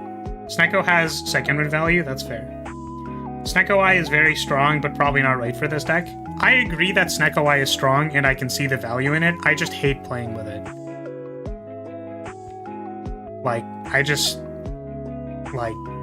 it just makes me upset when my cards cost more than they're supposed to. Do I take an Intimidate? Intimidate is basically a block card, right? So, I asked about this before. Is Intimidate, like, actually good?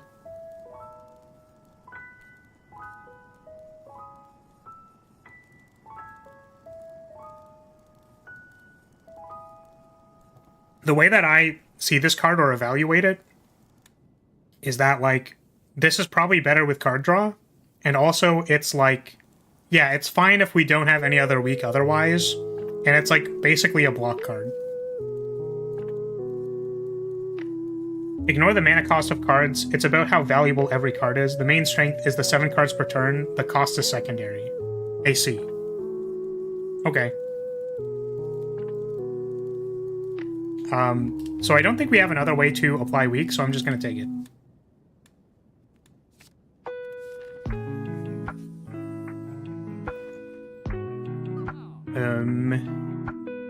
We have a frozen egg.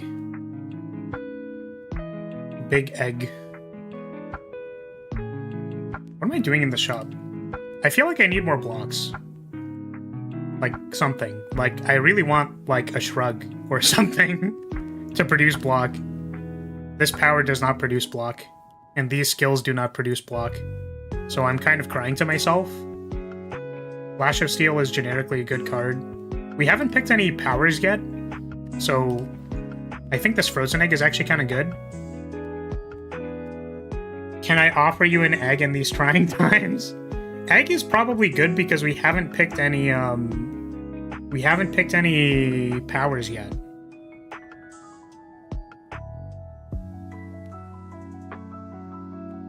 Flower hates Flash of Steel because it goes infinite. Yes, this is actually an opinion I have.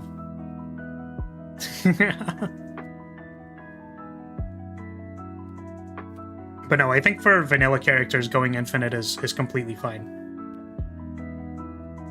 I just wanted to see if I could avoid it when I made Flagbearer, and it turns out it's actually rather difficult to do that without making cards that are just unplayably bad. I think I'm gonna take the egg and remove a strike. I think that's what I want to do. Like, Flash of Steel is, like, fine. I guess Flash plus Headbutt is actually, like, reasonable. But I think we're gonna end up picking powers, and I would like to remove a strike. But Flash probably could have been good. Recall Focus Moment? Yeah. Okay. We could get huge value here. Fuck. Oh, Feel No Pain. Ooh. Ooh, Power Through. Ooh. Shrug? Ooh? Man, all of this is so gas. I don't know which one to take. Because upgraded Feel No Pain seems amazing.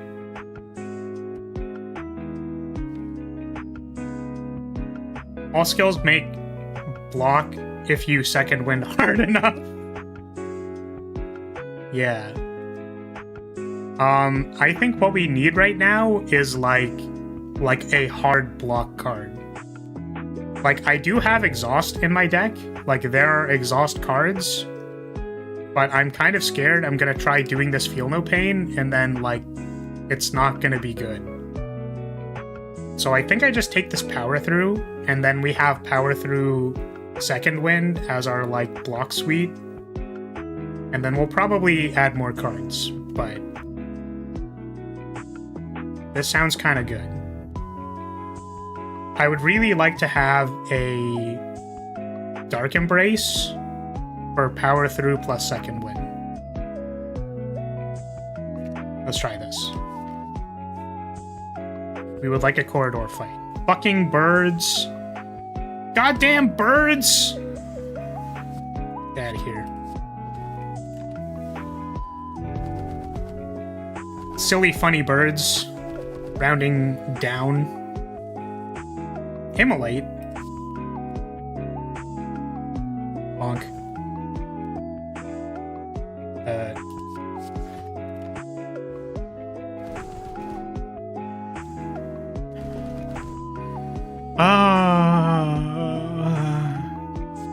Oh no, I can't kill it.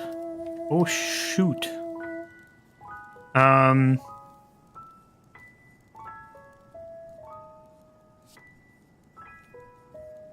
Second winding here is the same as playing the 2 defends. And I don't know if, like... Oh, I could Intimidate again. That's kind of gas. Okay. That seems good.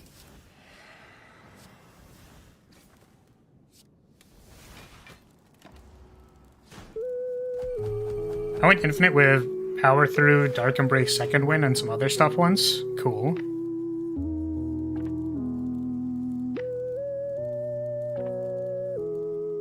Power Through Second Wind goes hard. Yeah, I never thought about that. It does seem quite good. Oh, I probably wanted to block again, didn't I? Whoopsie.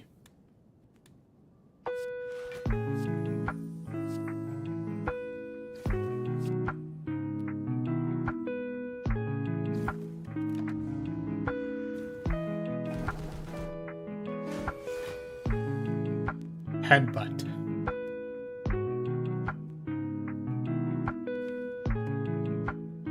We could Armaments the Feed. That's kind of cool.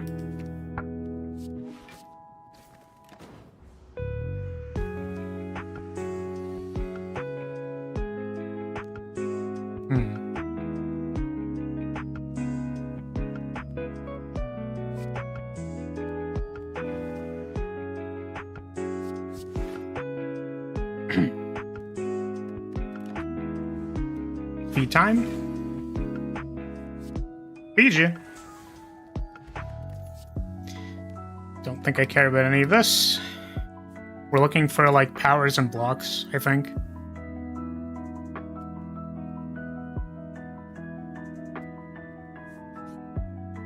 Yummy bird.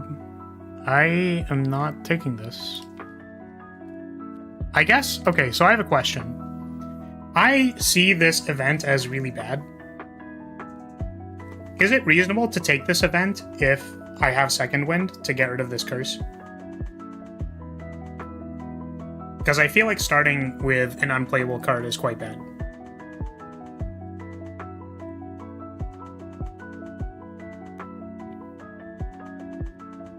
Probably not.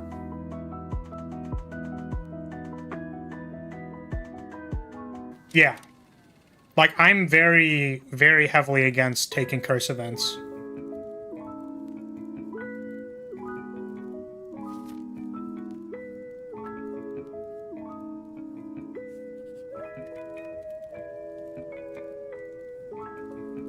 What am I upgrading now? I wanted to upgrade this war cry. Upgrading Intimidate is also, like, reasonable. Or Armaments. We don't have a lot of ways to draw a lot of cards yet.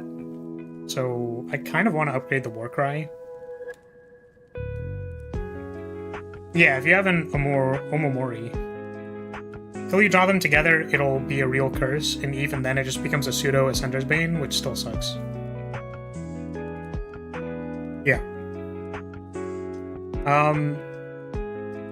Power through is 20 upgraded. That's true. So probably power through. Just like higher block for activation is good. Okay. It's because I do eventually want to upgrade this war cry. I just don't know when I'm gonna get the opportunity to do it.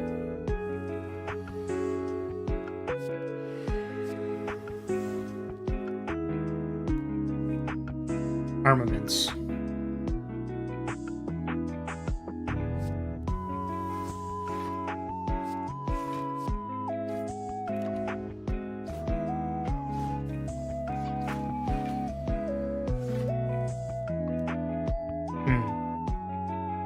Well, this doesn't seem very good.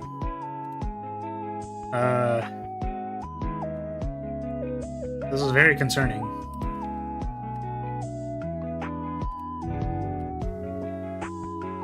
It's like I kind of want to exhume for Intimidate again.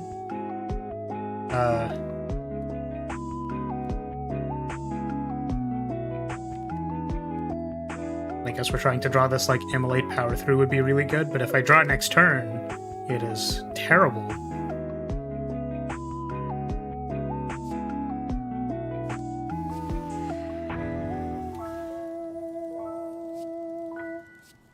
I guess playing the second wind is the same as just playing the defend. Do I want to exhaust the defend? Probably. Do I have time to activate this feed? Probably not. We already used the exhume. Alright. I've been webbed! Yep, this turn's terrible.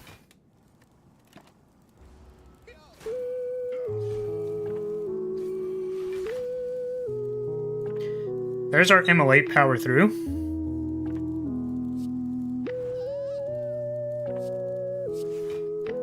That was, almost very bad.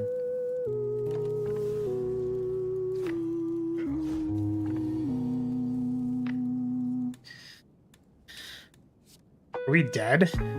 We are just dead. Was there anything I could have done about that? Like, did I just play this fight wrong?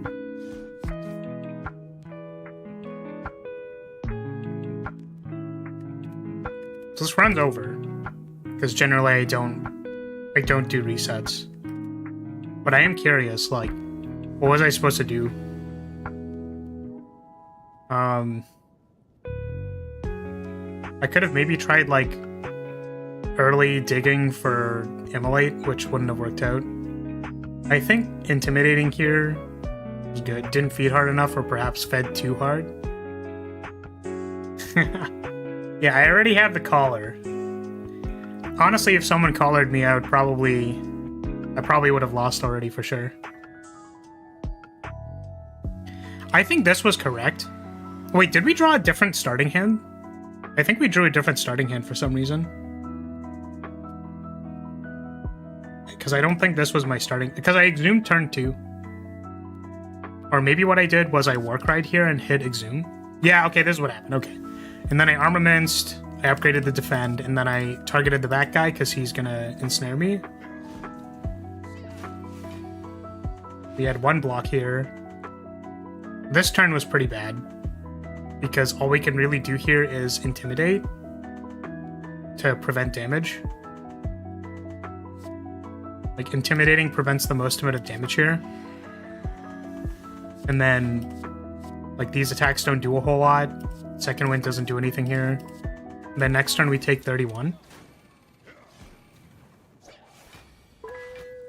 We have no blocks, basically, except for this. We take 20.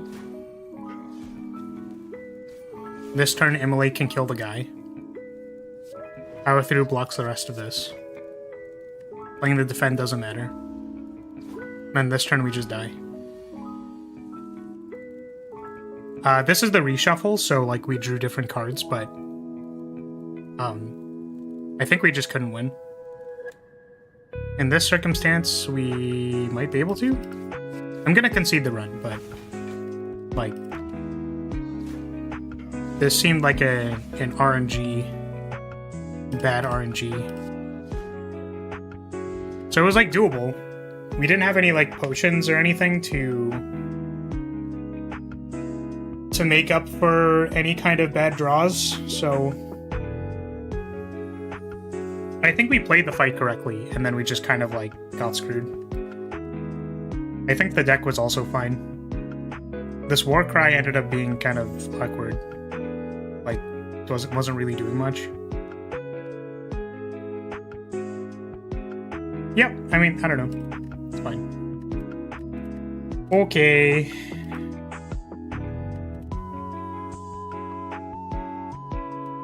So normally I'm only live for like 2 hours.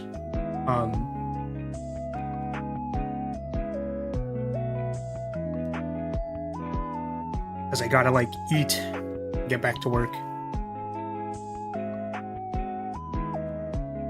We can try playing a fast run where we don't think as much and then lose immediately. Common relic, anchor, let's go. Triple elites, let's go. We don't have triple elites. We do have triple elites, but there's a flooding elite. 1, 2 with bonfire. Need to think when Flagbearer Brain Rot. We could also play Flagbearer if we wanted to. I could like explicitly not think at all and play Flagbearer.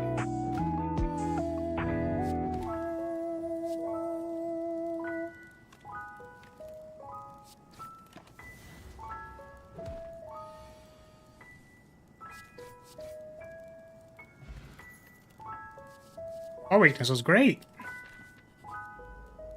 Speed run. Speed run. Speed run. We're speeding.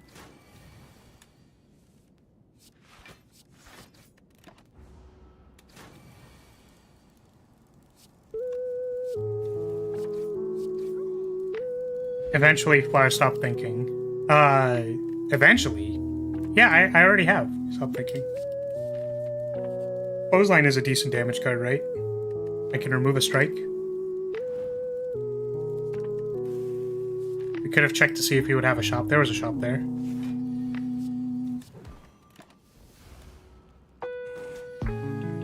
Right. Speed run.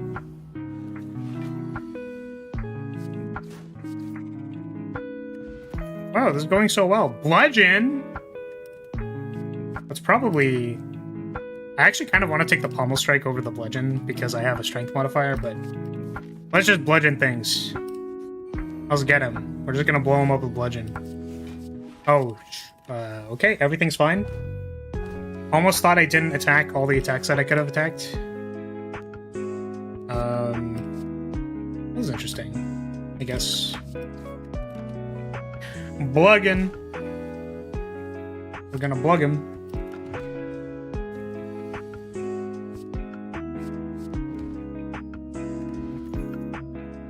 Rug is great. Let's upgrade bludgeon so that we can blow things the fuck up.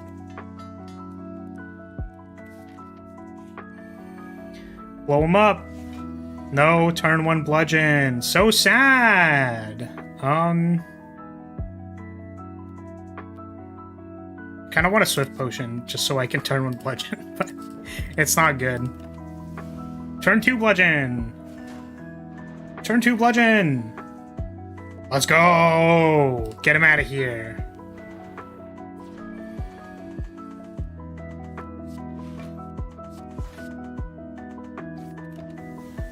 Gonna bludgeon the other one.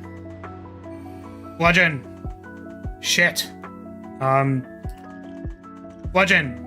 Shit! Oh no. Well, this kind of sucks. We need blocks next turn? Nice, okay. And then we'll draw the bludgeon. It's gonna be really good.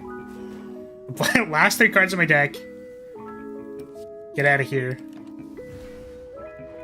Very good.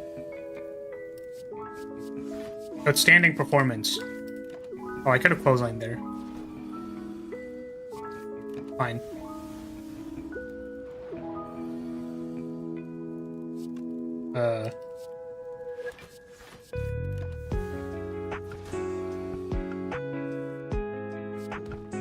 Taking a mere 10, such a painful elite. Painful. Second bludgeon. I actually think I take the war cry to hide bludgeon. This time I actually think I have a decent case for it.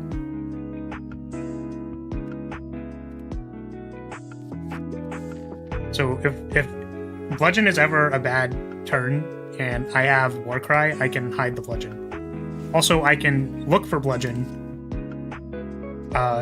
if I have not played any cards yet. And that's half decent.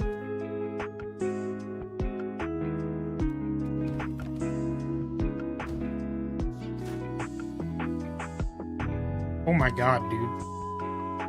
What is this damage? Ow.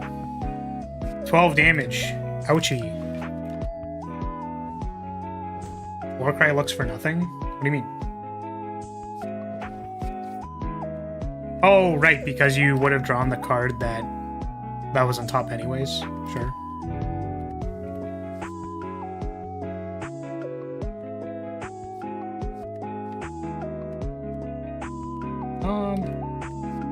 Almost race good.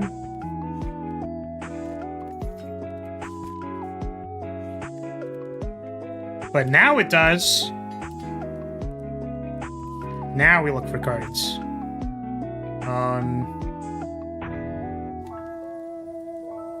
It was like basically the same path.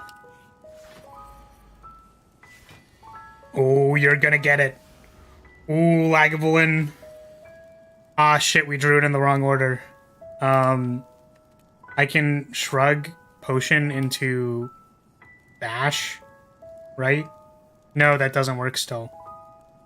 Ah, no! That's too bad. Shame we drew it in the other way.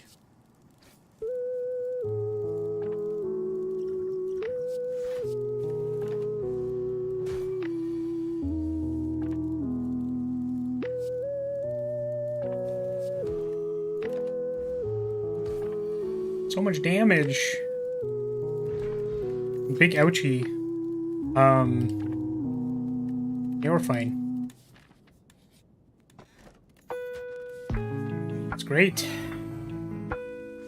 Let's not die to this hallway fight.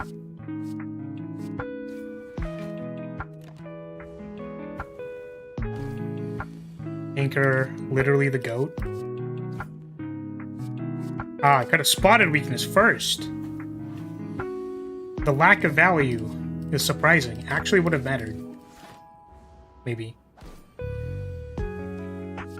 Bludgeon. 32 damage. Havoc. We could Warcry, Havoc, Bludgeon, which is kind of hilarious. I'm pretty sure that's terrible, but we could do it. I don't think I'm doing that, though. Upgrade a card, you say? Upgrade Shrug seems nice.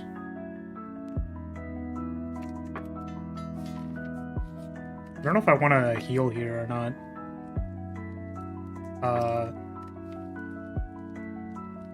The only thing we drafted for block was Shrug. Adding 3 block to your Bludgeon, incredible. What? The lack of value isn't all that surprising given which stream we're watching, -1 momentum swipe. No. I'm gonna heal because I'm not confident in the amount of block I can produce.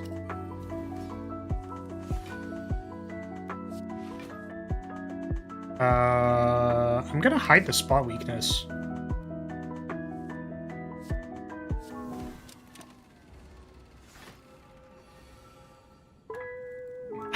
Damn. I mean, Bludgeon is better, but...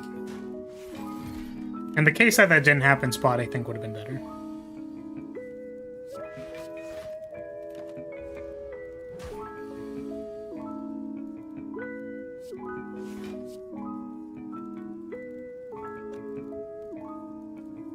We spot and take the damage. We'll draw Bludgeon. We were gonna draw Bludgeon anyways.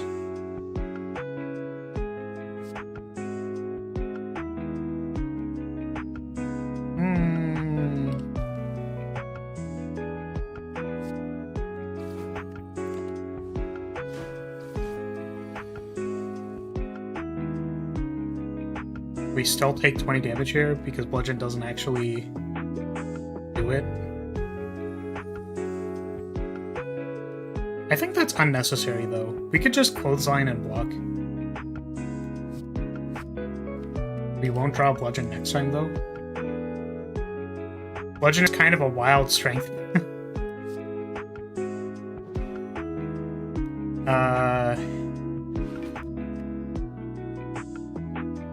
Bludgeon would have done it with Vulnerable.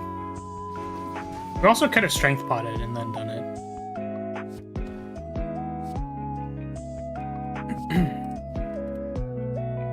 Don't think we care about hitting it this turn.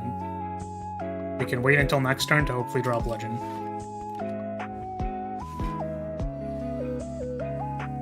We did not draw Bludgeon. We bash here instead of Clothesline.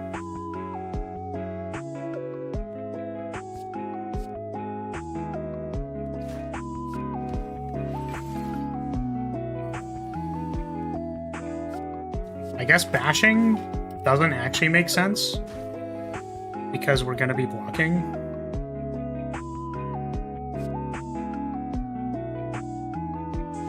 Throwing this Bludgeon at all the wrong times.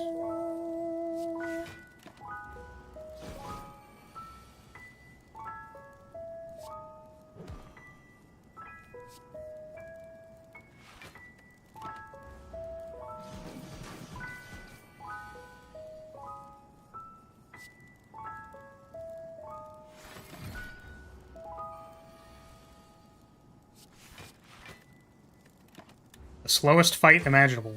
Turn 13. Here we go, baby.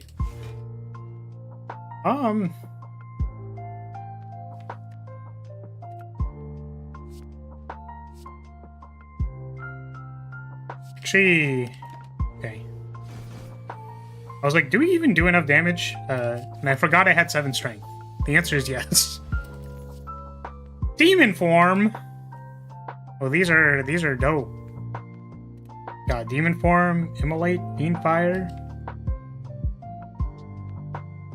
I don't think Demon Form is necessary because we have a spot weakness. I think I want Fiendfire over this Immolate.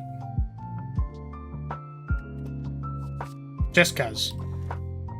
Runic Pyramid with Fiendfire? That sounds amazing. Runic Pyramid with Bludgeon? That sounds amazing. Do that.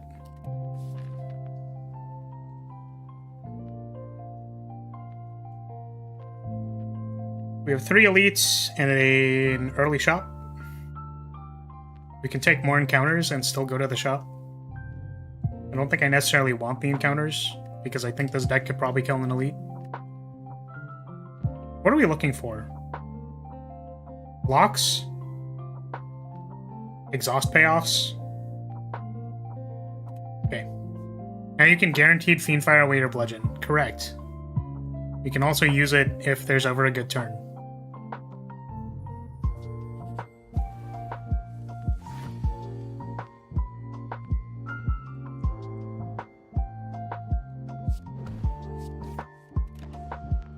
Next turn this thing just dies. 2, 3, 4, 5, 6, 7, 8, 9. Wait. Max hand size 10 or 9?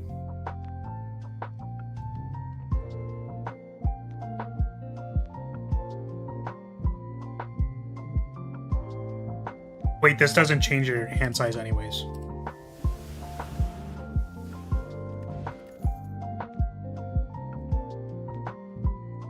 Metallus is good in this deck where we don't really have other blocks otherwise. Upgraded metallicize is like 6 block per turn.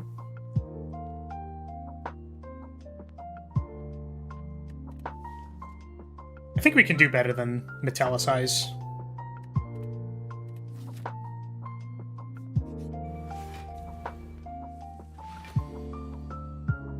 Yeah, it's one of those cards that doesn't seem like that powerful. But I see people play like the other variants of the card, like the like water card for Watcher, or there's like other ones. 1, 2, 3, 4, 5, 6, 7. 77 damage. Does not kill it.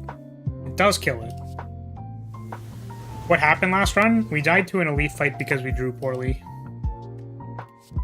We didn't have any, we didn't have any potions to not die. Yeah, I replayed the fight and then didn't think there was really a way to save the fight. We got entangled by slavers on a turn where, like, we just drew 4 attacks and then took, like, 31 damage. Metallicize is just generally a small number. I agree. Do we need more strength modifiers? I don't think so. Slavers scary. Yeah, I think we just, like, didn't draw very well against slavers.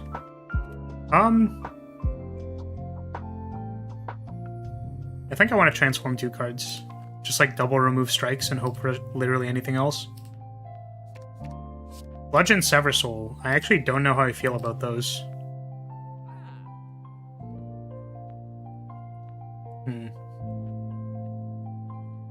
So we have a Runic Pyramid.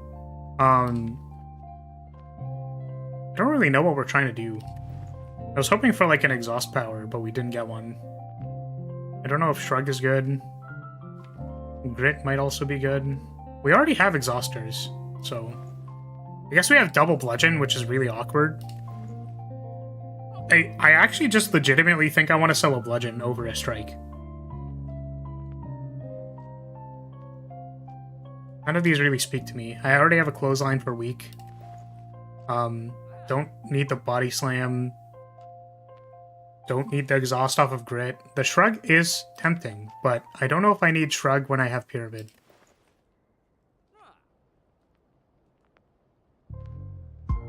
Does fire breathing trigger when you draw a bludgeon? No, I don't think so, unfortunately. Trip might actually be good because we can just keep it in our hand until we need it. So, like, trip into bludgeon or trip into fiendfire is, like, completely reasonable.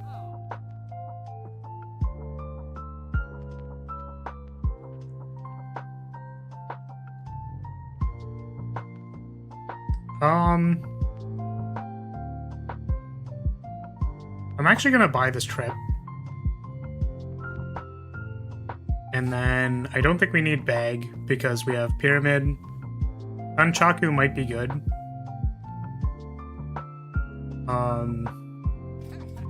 Remove. I'm actually just gonna remove a bludgeon. Because I think a strike is going to be better than the bludgeon. Hey, how's it going? Mr. Man. I think I want the Dex potion over this explosive potion.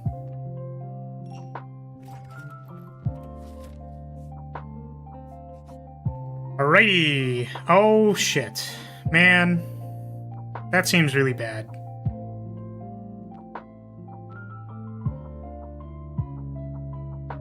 The issue with Pyramid plus Exhaust on Ironclad is that Pyramid makes wound-making cards so much worse until you draw the Exhaust Enabler. That's fair. The strange bug, it doesn't trigger when you draw Alpha either. That's funny. I don't think I take this. I don't want to add 3 cards to my deck. Like, are these supposed to be really good? I think bites are kind of mid.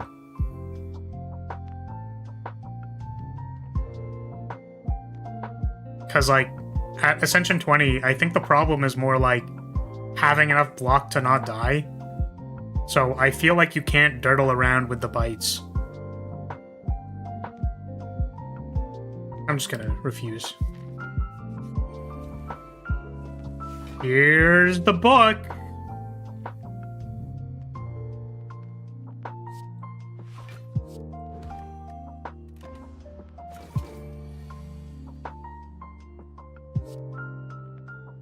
Next turn, we fire.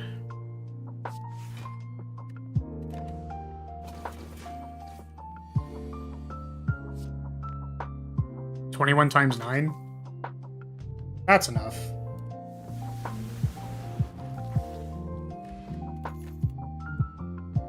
Armaments, Rage, Clash. Don't think I care for any of these. I'm looking for powers. We upgrade Fiendfire.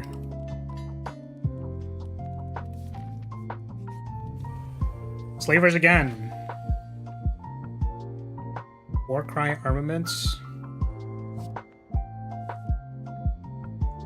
Hide Fiendfire. Draw Fiendfire with Shrug.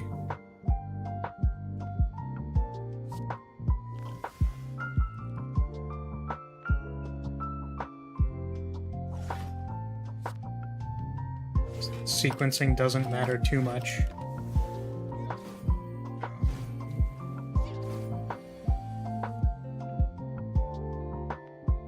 It's like, I don't really want to use this Fiendfire because I will exhaust my deck. And that is concerning to me. However, I wonder if it's fine. We have a Bludgeon. What I think I want to do is attack this once. We'll Fiendfire the back guy, and then this dies to Bludgeon. And then this should die to Fiendfire.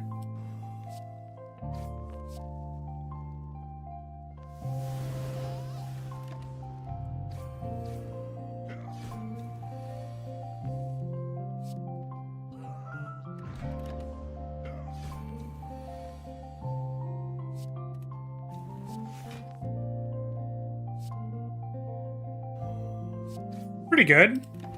It's a lot of wounds. I could also just wound out and fucking die. That would kind of suck.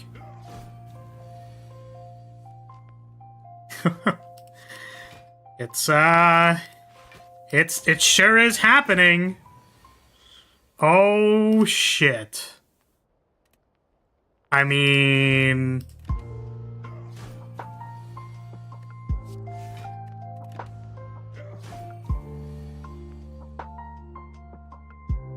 come on, man! Come on, dude! We really lose this run to this? Fuck, man. Remember that thing I said? I do. Was the correct play to kill the Taskmaster first? Because we had Runic Pyramid? This is the best loss I've ever seen. Fucking come on, man.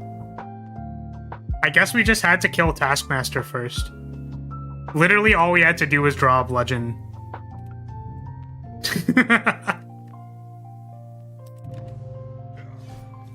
I never thought of how Pyramid might change a targeting priority for Slavers. There. I guess that was my speedrun to lose. Technically. Because we're past the 2-hour mark and I tried to only stream for 2 hours. But yeah, I guess, so the way we played the fight until now was completely reasonable. Like, lead on Warcry, hide Fiendfire, armaments upgrades clothesline here, we can block all this damage. Like, we save the Fiendfire, right? Because we want to generate some amount of material in hand. But I think here, basically what I decided was, I'm gonna Pommel Strike this guy so he dies to Bludgeon. And I'm gonna Fiendfire the back guy so that I don't die. But the problem is more that Taskmaster is gonna make me be unable to play the game. So what I actually do is we prioritize Taskmaster. And then we still Bludgeon the front guy.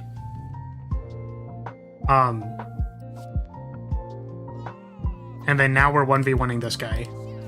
Which is, like, still kind of bad, but honestly not that bad. Like, this is completely doable.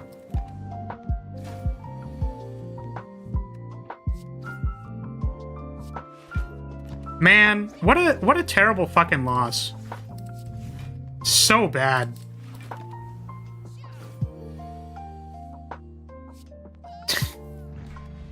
Ah, that's so lame. That's so lame. That's so lame. Alright, well, I guess now I know for next time if I pick Runic Pyramid to get rid of the Taskmaster. That's just like a really annoying thing to have to think about. Like, you could very reasonably come to that conclusion, but man, fuck. Alright, well, GG's today. That's it. In 2 hours. So, if you're still here, hey, thank you so much for watching. Thank you for being here. Hopefully we can start some exciting things in the future. I don't know, maybe they'll just be really boring because I'll be in a spreadsheet or Google document typing things and then being like, how do we feel about this thing? And then we won't make it very far.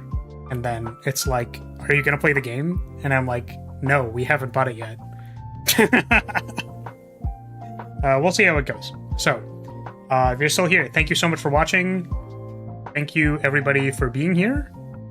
I appreciate your support, as always, and I will see you next time. So, Fire Emblem this weekend. Looking forward to that. I haven't done the month yet. I haven't done any of the side stuff yet, so should probably do that. All right, see you all later, everybody. Bye-bye. Goodbye.